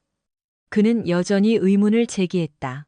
강준 씨를 위한 특별한 아이템이 있는지 물었고 나는 망설이다가 일부는 있을 수도 있다고 인정했다. 나의 확신에도 불구하고 지훈 씨는 나에 대한 불신과 상황에 대한 우려를 표했다. 그는 내 행동이 그에게 걱정할 만한 충분한 이유를 주었다고 주장하며 컵을 내려놓고 대화의 심각성을 알렸다. 그는 조건을 제시하며 즉시 집을 나가 엄마 집으로 가라고 요구했다. 그는 내가 환영받지 못하며 기혼 여성의 행동 방식에 대해 진지한 대화가 필요하다고 강조했다. 나는 톰과 베르니슨의 집에서 하룻밤을 묵기로 동의했다. 그가 이미 그들에게 알려서 그들이 나를 기다리고 있었기 때문이다. 나는 반대하며 말도 안 된다고 주장하고 그가 그럴 수 없다고 말했다. 그는 다른 남자와 신혼여행을 가면서 남편이 그걸 받아주길 기대하는 것이야말로 정말 말도 안 된다고 반박했다. 그는 우리가 이전에 비슷한 상황을 겪었음을 상기시키며 만약 내가 이번 일에서 교훈을 얻지 못하면 결혼 생활은 끝날 것이라고 경고했다. 그는 진지함을 표하며 자신의 결정에 대해 완전히 심각하다고 말했다. 나는 그가 나를 강요할 수 없다고 주장했다. 왜냐하면 내 남편은 내 상사가 아니다. 그는 나를 통제할 수 없음을 인정했지만 만약 그가 내 행동을 승인하지 않는다면 이혼 소송을 제기할 수 있다고 강조하며, 물론 이것이 결혼의 협력적인 문제임을 단언했다. 나의 불신과 반대에도 불구하고 그는 결혼을 끝내겠다고 고집하며, 세부 사항은 나중에 해결하고 다음 날 변호사를 고용하여 추가적인 법적 조치를 막기 위해 나에게 이혼 서류를 보내겠다고 말했다. 그는 나에게 엄마를 찾아가라고 지시했고, 만약 그가 법적 조치를 취하지 않기를 원한다면 나는 그의 지시를 따라야 했다. 그는 엄마가 나를 기다리고 있으며 상황에 대해 보고받았다고 나를 안심시켰다. 내 휴대폰이 울렸고 그는 받으라고 재촉했다. 엄마였다. 엄마는 상황의 심각성을 경고하며 후회하지 않으려면 지훈 씨의 지시를 따르라고 조언했다. 그녀는 베이컨 과자를 언급하고는 전화를 끊어 나를 충격에 빠뜨렸다. 내 휴대폰이 다시 울렸고 그것은 내 동생 태민이었다. 분명 다른 메시지를 보냈을 것이다. 그는 내 상황에 대한 걱정을 표하며 준비된 빈 방을 내 숙소로 사용하라고 제안했다. 태민이는 아이들을 돌봐주었고 내가 원하는 만큼 머물 수 있다고 약속했다. 그는 내가 가는 길에 전화하라고 강조했다. 수유 중에 아이들을 깨워야 하더라도 말이다. 나는 태민이의 제안을 거절했지만 그는 내가 다음 날 아침에 오라고 고집하며 따르지 않으면 우리의 관계를 끝내겠다고 위협했다. 그는 지훈 씨 편에 서는 것이 선택사항이 아니라고 분명히 하며 지훈 씨가 가문의 저주에 대해 옳다고 주장했다. 태민이는 다음 날 모두를 데리고 IHOP에 갈 계획을 알리며 대화를 마쳤다. 우리 둘만 남았을 때 나는 지훈 씨에게 그가 한 일에 대해 물었다. 태민이와 우리 가족에게 말했고 지훈 씨는 일어서서 그들에게 진실을 공유했고 그들의 의견이 매우 도움이 되었다고 설명했다. 그는 내 커피를 다 마시라고 권하고 간식 가방을 싸주었으며 가는 길에 마실 카라멜 라떼를 만들어주겠다고 말했다. 지훈 씨는 아이들은 자기가 돌볼 것이고 가족들에게 상황을 업데이트하고 아빠가 즉시 상처받고 혼란스러워하며 걱정할 것을 피하기 위해 척과 베다니에게 알리는 것을 미루겠다고 나를 안심시켰다. 나는 지훈 씨에게 세부 사항, 특히 태민이가 언급한 가문의 저주에 대해 다그쳤다. 지훈 씨는 나에게 그 문제를 곧 내 전처가 될 은숙 씨가 떠나면서 나는 무지방 우유와 스플렌다 2봉지를 넣은 커피를 다 마시고 16온스짜리 무지방 투샷, 카라멜 라떼, 텀블러를 들고 나가는 길에 펼쳐지는 상황에 대해 혼란스러워하며 나를 남겨두었다. 주유를 하고 화장실을 2번 더 들른 후 나는 자정이 10분 지난 시각에 엄마 집 바디에스대 차를 세웠고 차고 문이 열리고 나는 빈자리에 주차했다. 송 선생님 차는 어디 있지? 엄마는 나를 환영하며 내가 온 것에 기쁨을 표했다.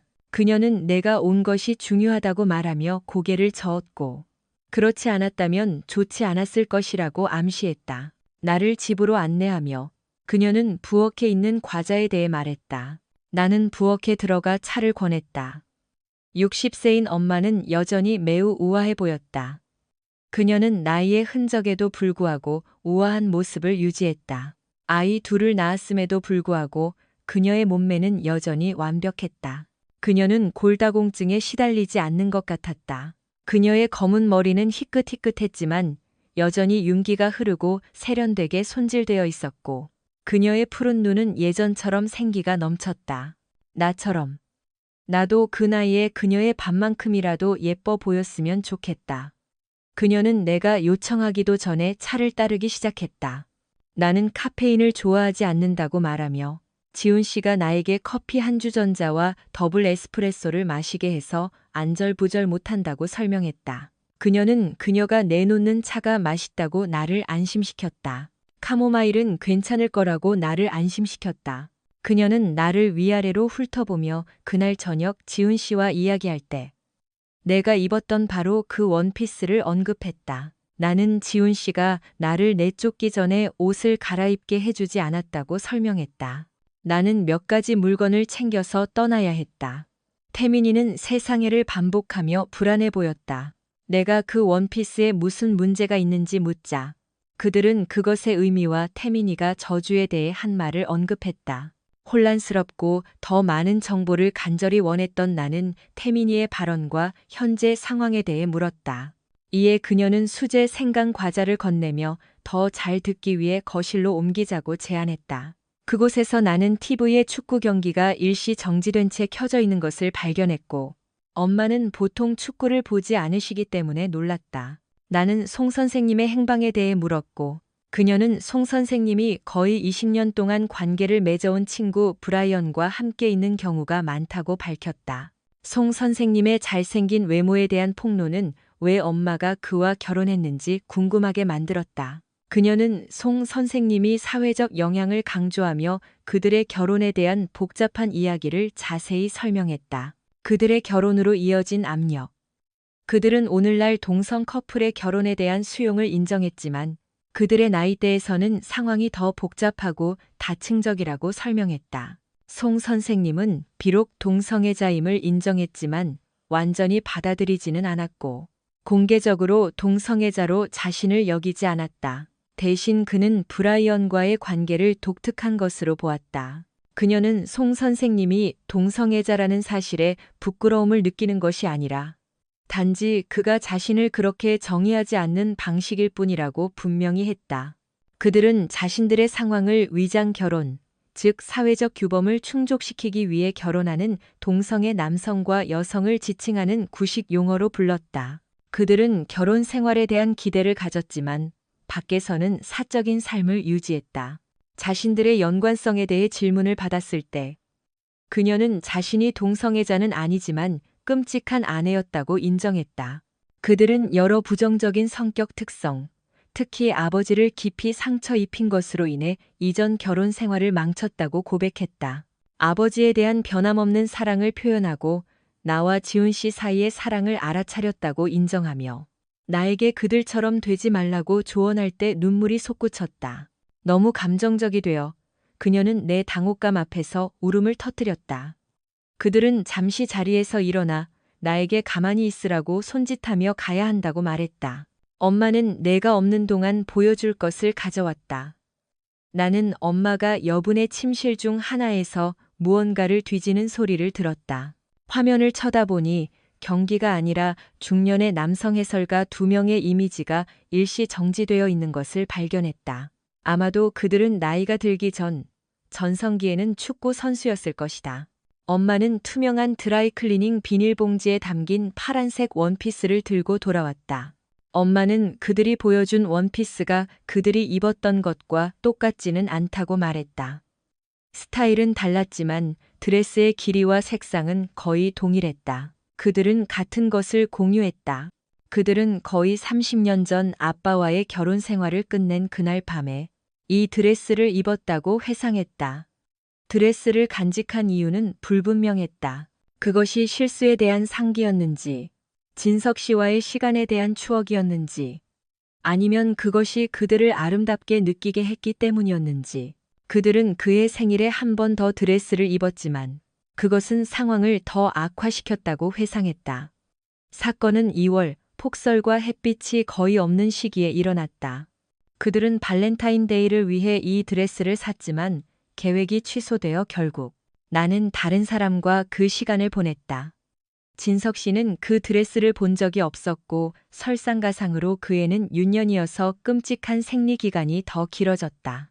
당시 나는 여성들과 그들의 남편들로 구성된 그룹의 일원이었는데 이제 나는 그들의 이름을 거의 기억하지 못한다. 커플로서 우리는 모두 유쾌했지만 우리 여자들끼리만 있을 때는 만약 딱 맞는 남자가 나타난다면 우리가 무엇을 할지에 대해 우리가 나누는 음모와 뒷담화를 믿지 못할 것이다. 한 여자는 남편을 정기적으로 속였고 그것에 대해 자랑했고 다른 한 명은 나는 동료와 바람을 피울 계획을 세웠고 우리 모두는 그녀를 응원했다. 다행히도 일이 너무 멀리 가기 전에 그녀의 남편이 알아차렸다. 나는 그 어떤 일에도 연루된 적이 없었는데 어느 날 그렇게 되었다. 지역의 한 스포츠 스타가 바와 클럽을 자주 드나들며 기혼 여성을 표적으로 삼고 그들의 남편을 모욕했다. 그는 자신이 가진 권력에서 즐거움을 얻는 것 같았다. 그는 이 여성들을 자신의 호텔로 데려가 잊을 수 없는 경험을 선사했고 그들이 다른 남자에게 갈 수 없게 만드는 것을 목표로 삼았다.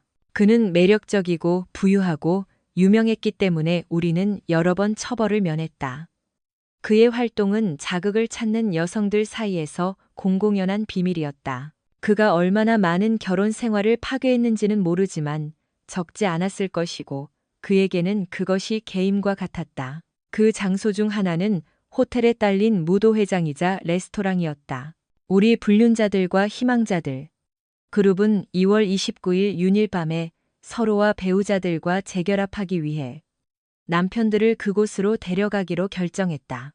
당신과 태민이는 포터들과 함께 하룻밤을 묵었고 우리 모두는 각자 호텔방을 가지고 있었다. 우리 남편들이 깨닫지 못한 것은 그들과 함께 참석하는 것이 복권을 사는 것과 같다는 것이었다. 이명호는 그날 밤 행운의 여인을 선택하여 그녀를 자신의 선택된 동반자로 만들 것이었다. 동반자. 그래서 그 밤의 외출은 우리 여자들을 매우 흥분시켰다. 내 시선은 화면으로 향했고 왼쪽에 해설가인 이명호가 나타났다. 그의 이름은 가슴 아래 그래픽으로 표시되어 그의 정체를 확인시켜 주었다. 진실이 드러나자 이명호가 엄마의 끔찍한 남자친구였다는 것이 명백해졌다. 그 계시는 나의 현실을 산산조각냈고 나는 즉시 현기증과 메스꺼움을 느꼈다. 그것에 대해 질문을 받았을 때 나는 많은 것을 기억하지 못했다. 단지 내가 6살 때 아빠가 한동안 집을 비웠을 때 할머니, 할아버지와 함께 있었던 어렴풋한 기억만 있을 뿐이었다. 세부 사항은 불분명했지만 그 기간 동안 내가 매우 슬펐던 것을 어렴풋이 기억한다. 부모님은 그 상황으로부터 나를 보호하려 애썼고 내가 아무것도 기억하지 못할 수도 있다고 인정했다. 그 기간 동안 아빠는 몇 주 동안 사라졌고 그들은 결혼 상담을 받아 문제를 해결했다. 엄마는 자신이 그렇게 했다고 비난했기 때문에 아빠를 조종하거나 통제하려 했다고 인정했다. 상담은 재앙으로 변했고 아빠는 분노에 차서 10일 동안 애틀랜타로 떠났다. 엄마는 나중에 아빠가 도시 밖에서 임시직을 구하기 시작했을 때까지 그가 어디로 갔는지 몰랐다. 엄마의 학대는 아빠의 분노와 결혼 생활의 포기로 이어졌다. 엄마는 또 다른 사건을 밝혔는데 이명호가 그들의 테이블로 와서 허락도 없이 춤을 추자고 했다. 그들은 몇 곡을 추었고 이명호는 엄마에게 뒷문으로 같이 몰래 빠져나가자고 했다. 지갑을 가지러 테이블로 돌아갔을 때 엄마는 모든 것을 목격한 진석 씨와 마주쳤다. 진석 씨는 엄마를 감싸주고 아빠의 주의를 돌리고 엄마가 떠나도록 허락했다. 이것은 그녀와 아빠의 결혼 생활의 끝을 의미했다. 별거와 이혼은 1년 반 동안 더 이어졌다. 엄마의 결혼 생활의 진정한 끝을 알리며 그 시간을 되돌아보며 엄마는 슬픔을 표현하며 그 경험이 끔찍했다고 인정했다. 그러나 엄마는 최악의 부분은 별거가 아니라 그 이면의 이유라고 주장했다. 엄마는 그날 밤 그 빌어먹을 이명호가 자신을 선택하지 않았더라도 조만간 자신의 결혼 생활을 망쳤을 것이라고 고백했다. 엄마는 3명의 다른 남편들과의 반복적인 파괴적인 행동을 강조하며 이기적이고 특권적인 사고방식을 인정했는데 그것이 현재 엄마의 행동을 반영한다고 믿었다. 엄마는 강조했다. 그 행동을 인식하는 것이 당시에는 명확하지 않았고 다른 관점만이 그것을 밝힐 수 있다고 주장했다. 그녀는 이 대화가 일종의 중재이며 자신의 이야기를 공유하는 것이 너무 늦기 전에 제 삶의 방식을 바꿀 수 있도록 더 잘 이해하는 데 도움이 되기를 바란다고 설명했다. 그런 다음 그녀는 진석 씨와의 결혼에 대한 생각을 공유하며 그것이 견고하고 헌신적이었다고 묘사했다. 진석 씨가 훌륭하고 헌신적인 남편이었음에도 불구하고 그녀는 이명호와의 드문 기회의 유혹을 이기지 못했다. 그는 그녀를 매혹적인 친밀감의 하룻밤 동안 매혹적이고 자유로운 여신. 그날 밤 이후 엄마는 사랑하는 남편에게 돌아가기를 갈망하며 진석 씨의 사랑이 결국 초기 상처를 극복할 것이라고 믿었다. 그녀는 엄마의 안락의자에서 정신을 차리고 상황이 너무 벅차서 기절했던 것을 자세히 설명했다. 엄마는 나에게 물과 과자를 주며 내가 약 30분 동안 의식을 잃었다고 설명했다. 그녀는 이 상황에서 잠을 잘 수 없을 것이라며 남아서 대화를 계속하라고 권했다. 나는 내 의사를 밝혔다. 나는 잠자리에 들고 싶었지만 엄마는 자신의 이야기가 내 생각과 너무 잘 맞아떨어져 내가 잠을 잘 수 있을지 의심했다. 나는 엄마의 파란색 원피스가 담긴 투명한 가방 옆에 앉아 있으면서 엄마의 이야기가 실제로 나에게 큰 울림을 주었다는 것을 마지못해 인정했다. 엄마는 내가 그녀의 전철을 밟을 가능성에 대한 우려를 표하며 내가 들어서는 모든 결혼 생활을 망칠 운명인지 불륜을 저지르지 않았음에도 불구하고 다른 남자들에게서 위안을 찾으면서 남편을 경멸하는지 생각했다. 그녀는 나의 의도를 인정했다. 엄마는 내면의 목소리에 귀를 기울이라고 조언하며 내가 이 길을 계속한다면 결혼이 파탄날 가능성에 대한 우려를 표했다. 나의 내적 혼란에 대해 물었을 때 엄마는 그것이 좋은 신호라고 제안했지만 나의 갈등을 인정하며 한숨을 쉬었다. 엄마는 이성의 목소리를 억누르는 자신의 능력을 인정하고 자가 진단과 치료의 어려움을 인정했다. 심리학자로서 엄마는 내가 다른 남자와 얽히는 것이 괜찮다고 스스로를 설득하기 위해 사용한 합리화를 이해했으며 그것이 가져다주는 흥분과 인정을 강조했다. 그녀는 지훈 씨의 용서가 그러한 잘못을 용서하거나 용납할 것이라는 위험한 생각에 대해 경고하며 그것을 자멸로 이끌 수 있는 마약에 비유했다. 그녀는 지훈 씨, 가든, 태민이, 그리고 심지어 우리 아빠에게까지 미칠 더 넓은 영향에 대해 강조하며 존슨가의 3대 여성들이 모두 같은 자기 파괴적인 패턴을 따르는 것에 대한 깊은 우려를 표했다. 이 주기를 목격하는 것이 아빠를 얼마나 상심하게 할지에 대한 생각은 엄마가 가족사를 파고들면서 그녀는 리드 가문 출신인 할머니에게는 어떤 알려진 불륜 사례가 있었지만 그녀는 제임스, 진석의 아버지가 병들고 죽어가고 있을 때 그를 속인 캐롤 할머니를 지적했다. 그녀는 랄프라는 남자친구가 있었다. 캐롤은 제임스가 죽은 후 결국 그와 결혼했지만 두 사람 모두 불성실했기 때문에 결혼 생활은 오래가지 못했다. 밥은 암 환자 가족 지원 그룹을 통해 나중에 나타났고 진석 씨는 처음에 어머니를 멀리하며 제임스의 죽음에 대한 책임이 그녀에게 있다고 생각했다. 엄마는 그녀와 아빠가 이혼했기 때문에 내가 이 가족사에 대해 몰랐을 수도 있다고 설명했다.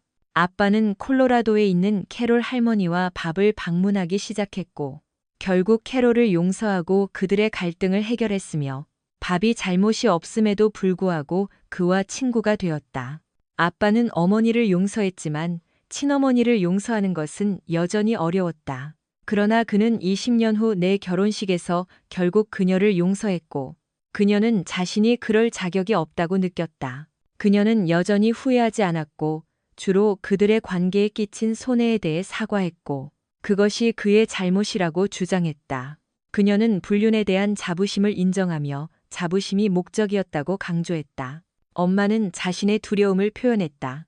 그녀는 독신 생활을 경험한 적이 없어서 혼자 사는 법을 모를 것이라고 말했다. 이는 다른 사람과 진지한 관계를 맺기 전에 자신에게 시간을 주는 지혜를 가진 아빠와는 대조적이었다. 그녀는 아빠의 접근 방식을 이해하지 못했다고 인정하며 만난 첫날 밤 이명호에게 전화번호를 주었고 그것이 계획되지 않았음에도 불구하고 후속 전화와 문자로 이어졌다고 인정했다. 그녀는 다시 이명호의 만남의 장소 중 하나에 휘말리게 되었고 충분한 자기 성찰 없이 관계의 순환에 기여했다. 2주 후 성 패트릭의 날의 한 아일랜드 술집에서 엄마는 아빠와의 결혼 생활이 파탄 직전에 있을 때 자신의 부끄러운 행동을 회상했다. 그녀는 아빠와의 관계를 회복하려고 노력하면서도 비밀리에 이명호를 계속 만났다. 엄마는 이명호와의 만남이 그녀와 진석 씨의 관계와는 아무런 관련이 없다고 생각하며 진석 씨가 모르는 것이 그를 해치지 않을 것이라고 믿었다. 자신의 행동을 되돌아보며 그녀는 자신을 어리석고 바보 같다고 여겼다. 아빠를 속이려는 시도에서 엄마는 전화 통화를 조작하고 아빠에게 녹음 파일을 들려줌으로써 이명호와 헤어지는 척했다. 그러나 이명호는 이혼이 확정될 때까지 끈질기게 버티다가 다른 정복 대상인 모렌이라는 기혼 여성에게로 넘어갔다. 그 무렵 엄마는 제프와의 결혼을 준비하고 있었다.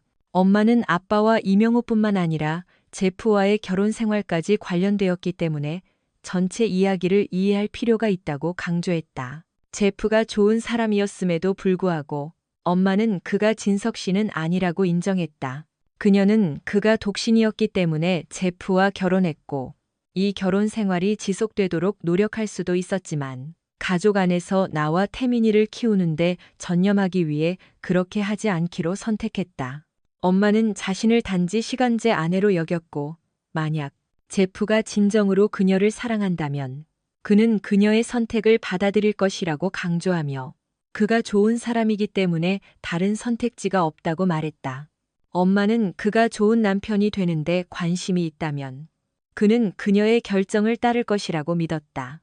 그녀에게는 그녀의 삶의 외부 요인들이 그들의 관계에 영향을 미치지 않아야 했고 제프는 그것을 단순히 받아들여야 했다. 엄마는 그것이 그를 덜 사랑한다는 의미는 아니며 실제로 그에게서 아무것도 빼앗지 않았다고 주장했다. 그녀는 엄마에게 이해하라고 조언하며 현기증과 메스꺼움을 느끼지만 제프를 쫓는 것을 멈추지 않을 것이라고 단언했다. 엄마는 집을 떠나 있을 시간이 많다는 것을 알았기 때문에 더 개방적인 관계를 원하며 다니와의 관계에 들어섰다. 다니는 다른 연인을 두는 것에 기꺼이 동의했고 기본적으로 엄마를 속였지만 그녀는 그것을 눈감아 주었고 진심으로 그를 사랑하지는 않았지만 그것을 자신의 속죄로 여겼다. 엄마는 다니와 결혼했고 그들의 합의는 한동안 지속되었다. 시간이 지나고 아이들이 자라면서 엄마는 소외감을 느꼈고 의도적으로 다른 곳에서 관심을 찾았다. 그녀는 만약 개방 결혼이 다니에게 받아들여질 수 있다면 엄마에게도 그렇게 되어야 한다고 합리화했다. 그녀는 다니에게 아무런 영향을 미치지 않기 때문에 그것이 받아들여질 수 있다고 느꼈다. 엄마는 그가 지난 7년 동안 그녀에게 베풀었던 것과 같은 관용을 베풀 것이라고 믿었지만 상황을 잘못 판단했다. 끝이 가까워지자 엄마는 글렌과 적극적으로 대화를 시작했다. 엄마는 딸이 자신의 관계에서 반복되는 패턴을 볼 수 있도록 이 세부 사항들을 공유하기를 고집했다. 엄마는 글렌을 아빠 이후 최고의 남편으로 묘사했다. 엄마는 그를 당연하게 여겼고 자신의 행동에 관계없이 그가 자신을 용서할 것이라고 생각했다고 인정했다. 가장 중요한 논쟁은 엠마의 결혼식 후에 일어났는데 거기서 엄마는 모든 것을 마무리하기 위해 아빠와 화해하는 데 집중하면서 글렌을 거의 무시했다. 진석 씨는 엄마가 남편에게 무관심하고 아빠에게 그랬던 것처럼 글렌을 무례하게 대하고 있다고 지적해야 했다. 제프와 데니, 엄마는 이 부분의 이야기를 공유하며 흐느껴 울었다. 나는 그저 엄마를 쳐다볼 수밖에 없었다. 엄마는 계시의 감정적 무게에 짓눌려 있었다. 내 팔은 떨렸고 나는 화장실로 달려가 위장에 있는 모든 것을 변기에 토해내기 직전에 간신히 도착했다. 엄마는 내 옆에 서서 내가 토하는 동안 내 머리카락을 잡아주었다. 그녀는 나를 위로하려 애쓰며 자신의 실수와 후회, 잘못된 선택들을 공유했다. 그녀는 말을 통해 깨진 결혼, 이기적인 결정, 그리고 자신이 맺은 약속 밖에서 일시적인 위안을 찾는 악순환에 대한 이야기를 엮어냈다. 그녀는 자신의 약점에 대해 말하며 이기적이고 생각 없는 본성을 인정했다. 엄마가 얽히고 설킨 관계 이야기를 밝혔을 때 나는 내 삶의 메아리, 내가 막 내리려던 선택의 그림자를 보지 않을 수 없었다. 그녀는 관심을 끌기 위해 파란색 원피스를 입고 남편을 이용하는 것에 대해 이야기했다. 틀림없이 그녀는 경고의 이야기를 그리고 있는 것 같았다. 나의 현재 투쟁과 내 행동의 잠재적 결과를 비추는 거울처럼 내 머리는 혼란스러웠고 속은 울렁거렸다. 그녀의 말의 무게는 내가 상상했던 것보다 더 강하게 나를 쳤다. 그녀는 자기 파괴의 소용돌이, 내가 들어서려는 길을 묘사했다. 그 깨달음은 불안하면서도 동시에 깨우침이었다. 눈물 어린 고백 속에서 엄마는 자신이 이전 남편들에게 입혔던 고통으로부터 그를 구하기 위해 다고우와 결혼했다고 인정했다. 나는 그녀를 위로하며 지지하려 애썼다. 감정의 폭풍 속에서 이야기가 펼쳐지면서 나는 그녀의 말 속에서 내 자신의 반영과 마주하는 것을 피할 수 없었다. 그녀가 나의 현재 상황으로 넘어가 내 행동의 결과와 지훈 씨에게 미칠 영향에 대해 경고했을 때 나는 압도적인 메스꺼움을 느꼈다. 진실의 무게, 후회, 그리고 다가오는 결정들이 나를 덮쳤고 나는 차가운 욕실 바닥에 비틀거리며 쓰러졌다. 방은 신체적인 질병 때문만이 아니라 나를 꽉 붙잡은 감정의 소용돌이 때문에 빙빙 돌았다. 엄마의 이야기, 실수와 마음의 상처로 엮인 테피스트리는 나를 감쌌고 나를 그 안에 가두었다. 그녀의 선택의 여파와 내 삶에서의 잠재적인 메아리. 화장실에 도착하기 위해 필사적으로 애쓰며 내 팔은 떨렸고 나는 간신히 변기에 도착하여 토했다. 엄마는 내 옆에서 머리카락을 잡아주었다. 그녀는 나쁜 것들을 다 토해내라고 격려하며 자신의 삶을 파괴한 결과를 인식하는 것의 중요성을 강조했다. 엄마는 내가 그 길을 따르지 않기를 강하게 바란다고 거듭 표현했다. 신체적으로나 정신적으로 고통받는 와중에 나는 내 행동에 대해 자문하며 내가 내린 잘못된 선택에 대해 스스로를 질책했다. 나는 인정했다. 경고, 특히 지훈 씨로부터의 경고를. 그리고 나는 듣지 않은 것에 대해 스스로를 비난했다. 혹독한 자기 비판에는 내가 남편의 사랑과 소민이와 준우와 함께 행복한 가정을 받을 자격이 있는지에 대한 의문이 포함되었다. 엄마의 전철을 밟는 것에 대한 두려움은 명백했고 나는 관계에서 파괴적인 패턴이라고 생각하는 것에 대해 스스로를 책망했다. 대화는 여러 의미 없는 결혼 생활 끝에 외롭게 살게 될 것이라는 암울한 예측으로 끝났고 9년처럼 느껴지는 시간 후에 비슷한 종류의 지옥에서 엄마는 나에게 가글을 주고 2개 더 먹으라고 했다. 그녀는 과자, 생강이 내 속을 편안하게 해줄 것이라고 말했고 내 머리를 빗어주고 옷을 갈아입혀 주었다. 나는 준비해 온 가방을 뒤질 필요도 없었다. 우리 옷 사이즈가 같아서 나는 그녀의 옷을 아무거나 입을 수 있었다. 그래서 그녀는 나에게 편안한 운동복과 아이들을 주었다. 그녀는 나를 차에 태우고 태민이와 베르니스네 집까지 2마일을 운전해 갔다.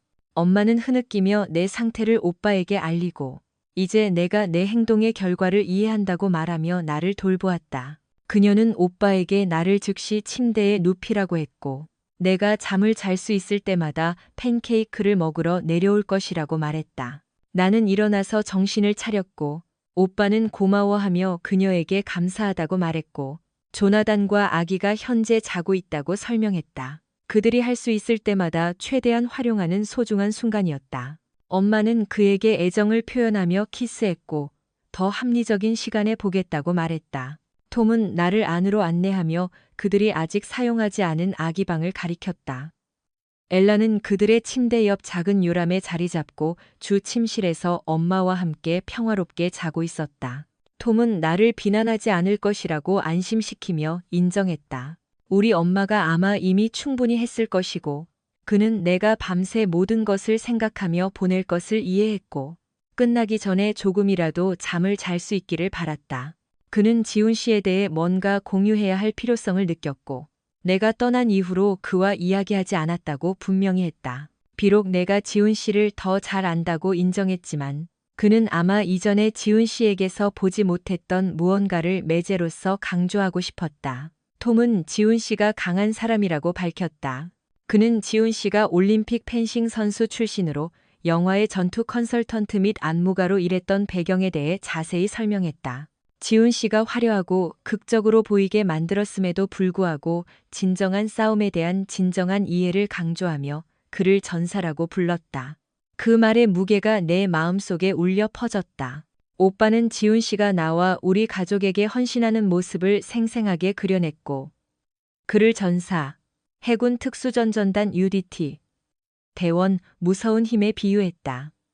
이에 지훈 씨가 전투 경험이 부족함에도 불구하고 오빠는 그가 우리를 위해 보여주는 흔들리지 않는 결단력과 보호 본능을 강조했다.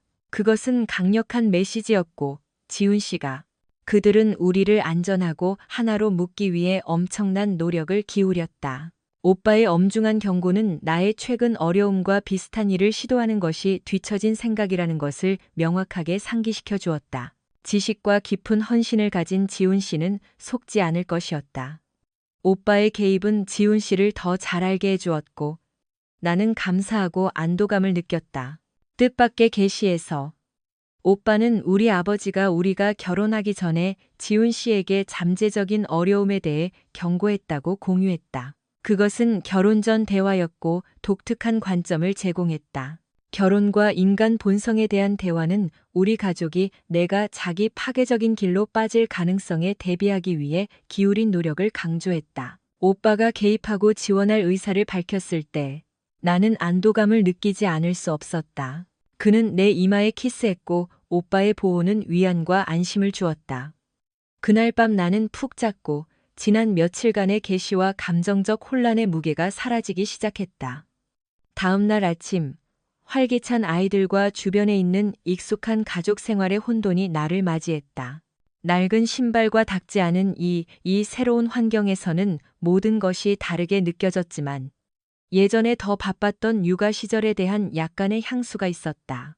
우리가 아침 식사를 위해 모였을 때 나는 오빠의 가족을 존경하지 않을 수 없었다. 그의 아내 베르니스는 우아함과 아름다움을 발산했고 체조 선수의 몸매와 부드러운 벨기에 억양으로 어머니로서의 역할을 완벽하게 균형 잡았다. 오빠의 보호 본능은 그녀에게도 확장되어 그들의 가족을 위한 안전한 안식처를 보장했다. 그날 아침에 나온 팬케이크는 단순한 아침 식사 이상이었다. 그것들은 감정적 해소와 미래에 대한 낙관적인 맛을 담고 있었다. 더 밝은 날들.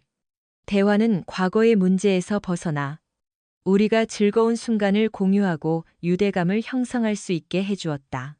나중에 엄마가 우리를 만나러 차를 몰고 왔을 때 나는 뒤쪽에 있는 작은 물건을 발견했다. 엄마는 그것이 그녀의 파란색 원피스라고 밝혔는데 그것은 포기의 상징적인 제스처였다. 스타일이 구식이었음에도 불구하고 그녀는 그것의 귀환을 믿었다. 과거의 어둠과 마주한 후에도 더 밝은 날들의 부활이 가능하다는 희망적인 상기였다. 나는 우리가 그것을 빈티지로 분류할 수 있다고 생각해. 엄마는 가볍게 어깨를 으쓱하며 말했다. 너는 어른이야. 아름다운 드레스. 너 스스로 결정을 내리고 원하는 대로 해. 다만 엄마의 실수를 반복하지 마. 남편의 마음을 아프게 하는데 사용하지 말고. 제발 아빠가 네가 그걸 입은 모습을 보게 하지 마. 틀림없이 심장마비를 일으키실 거야. 안 그럴게요, 엄마. 고마워요, 엄마. 안전하게 가세요. 사랑해, 엄마. 나도 사랑해. 고마워요, 엄마. 모든 것에 감사드립니다. 차를 출발시키기 전에 나는 2개의 메시지를 보냈다. 첫 번째 메시지는 강준 씨에게 보내는 것으로 나는 시카고 여행을 취소하고 그에게 항공편, 예약된 방을 취소하라고 했다. 나는 학회 등록을 하고 수수료 환불을 요청했다. 나는 그의 계획을 대신할 다른 사람을 찾으라고 제안하고 그가 내 결혼과 가족을 위협하고 내 삶을 거의 망칠 뻔한 것에 대한 분노를 표했다. 나는 전문적인 맥락을 제외하고는 더 이상 연락하지 말 것을 요구했고 그 연락도 최소한으로 유지해야 한다고 했다. 나는 그의 안전을 위해 남편과 오빠로부터 멀리 떨어져 있으라고 경고했다. 그들이 모든 것을 알고 있었기 때문에 지훈 씨에게 보낸 2번째 메시지에서 나는 상황에 대해 사과하고 걱정을 끼친 것에 대해 후회했다. 나는 그를 고려하지 않고 행동했음을 인정하고 나는 다시는 그런 행동을 생각조차 하지 않겠다고 약속했다. 나는 그를 절대 당연하게 여기지 않고 절대 과소평가하지 않으며 항상 그를 최우선으로 생각하겠다고 다짐했다. 나는 그의 개입에 감사하고 이제부터는 스스로를 맡겠다고 맹세했다. 가족사를 이해하고 나는 그에 대한 깊은 사랑을 표현하고 그가 내가 보여준 무관심, 무례함, 어리석음보다 더 나은 대우를 받을 자격이 있다는 것을 깨달았다. 나는 그 행동을 절대 반복하지 않겠다고 엄숙히 약속했다. 집으로 가는 길을 시작했을 때 나는 엄마의 파란색 원피스를 어떻게 할지 깨달았다. 나는 그 옷을 파괴하기로 결정했다.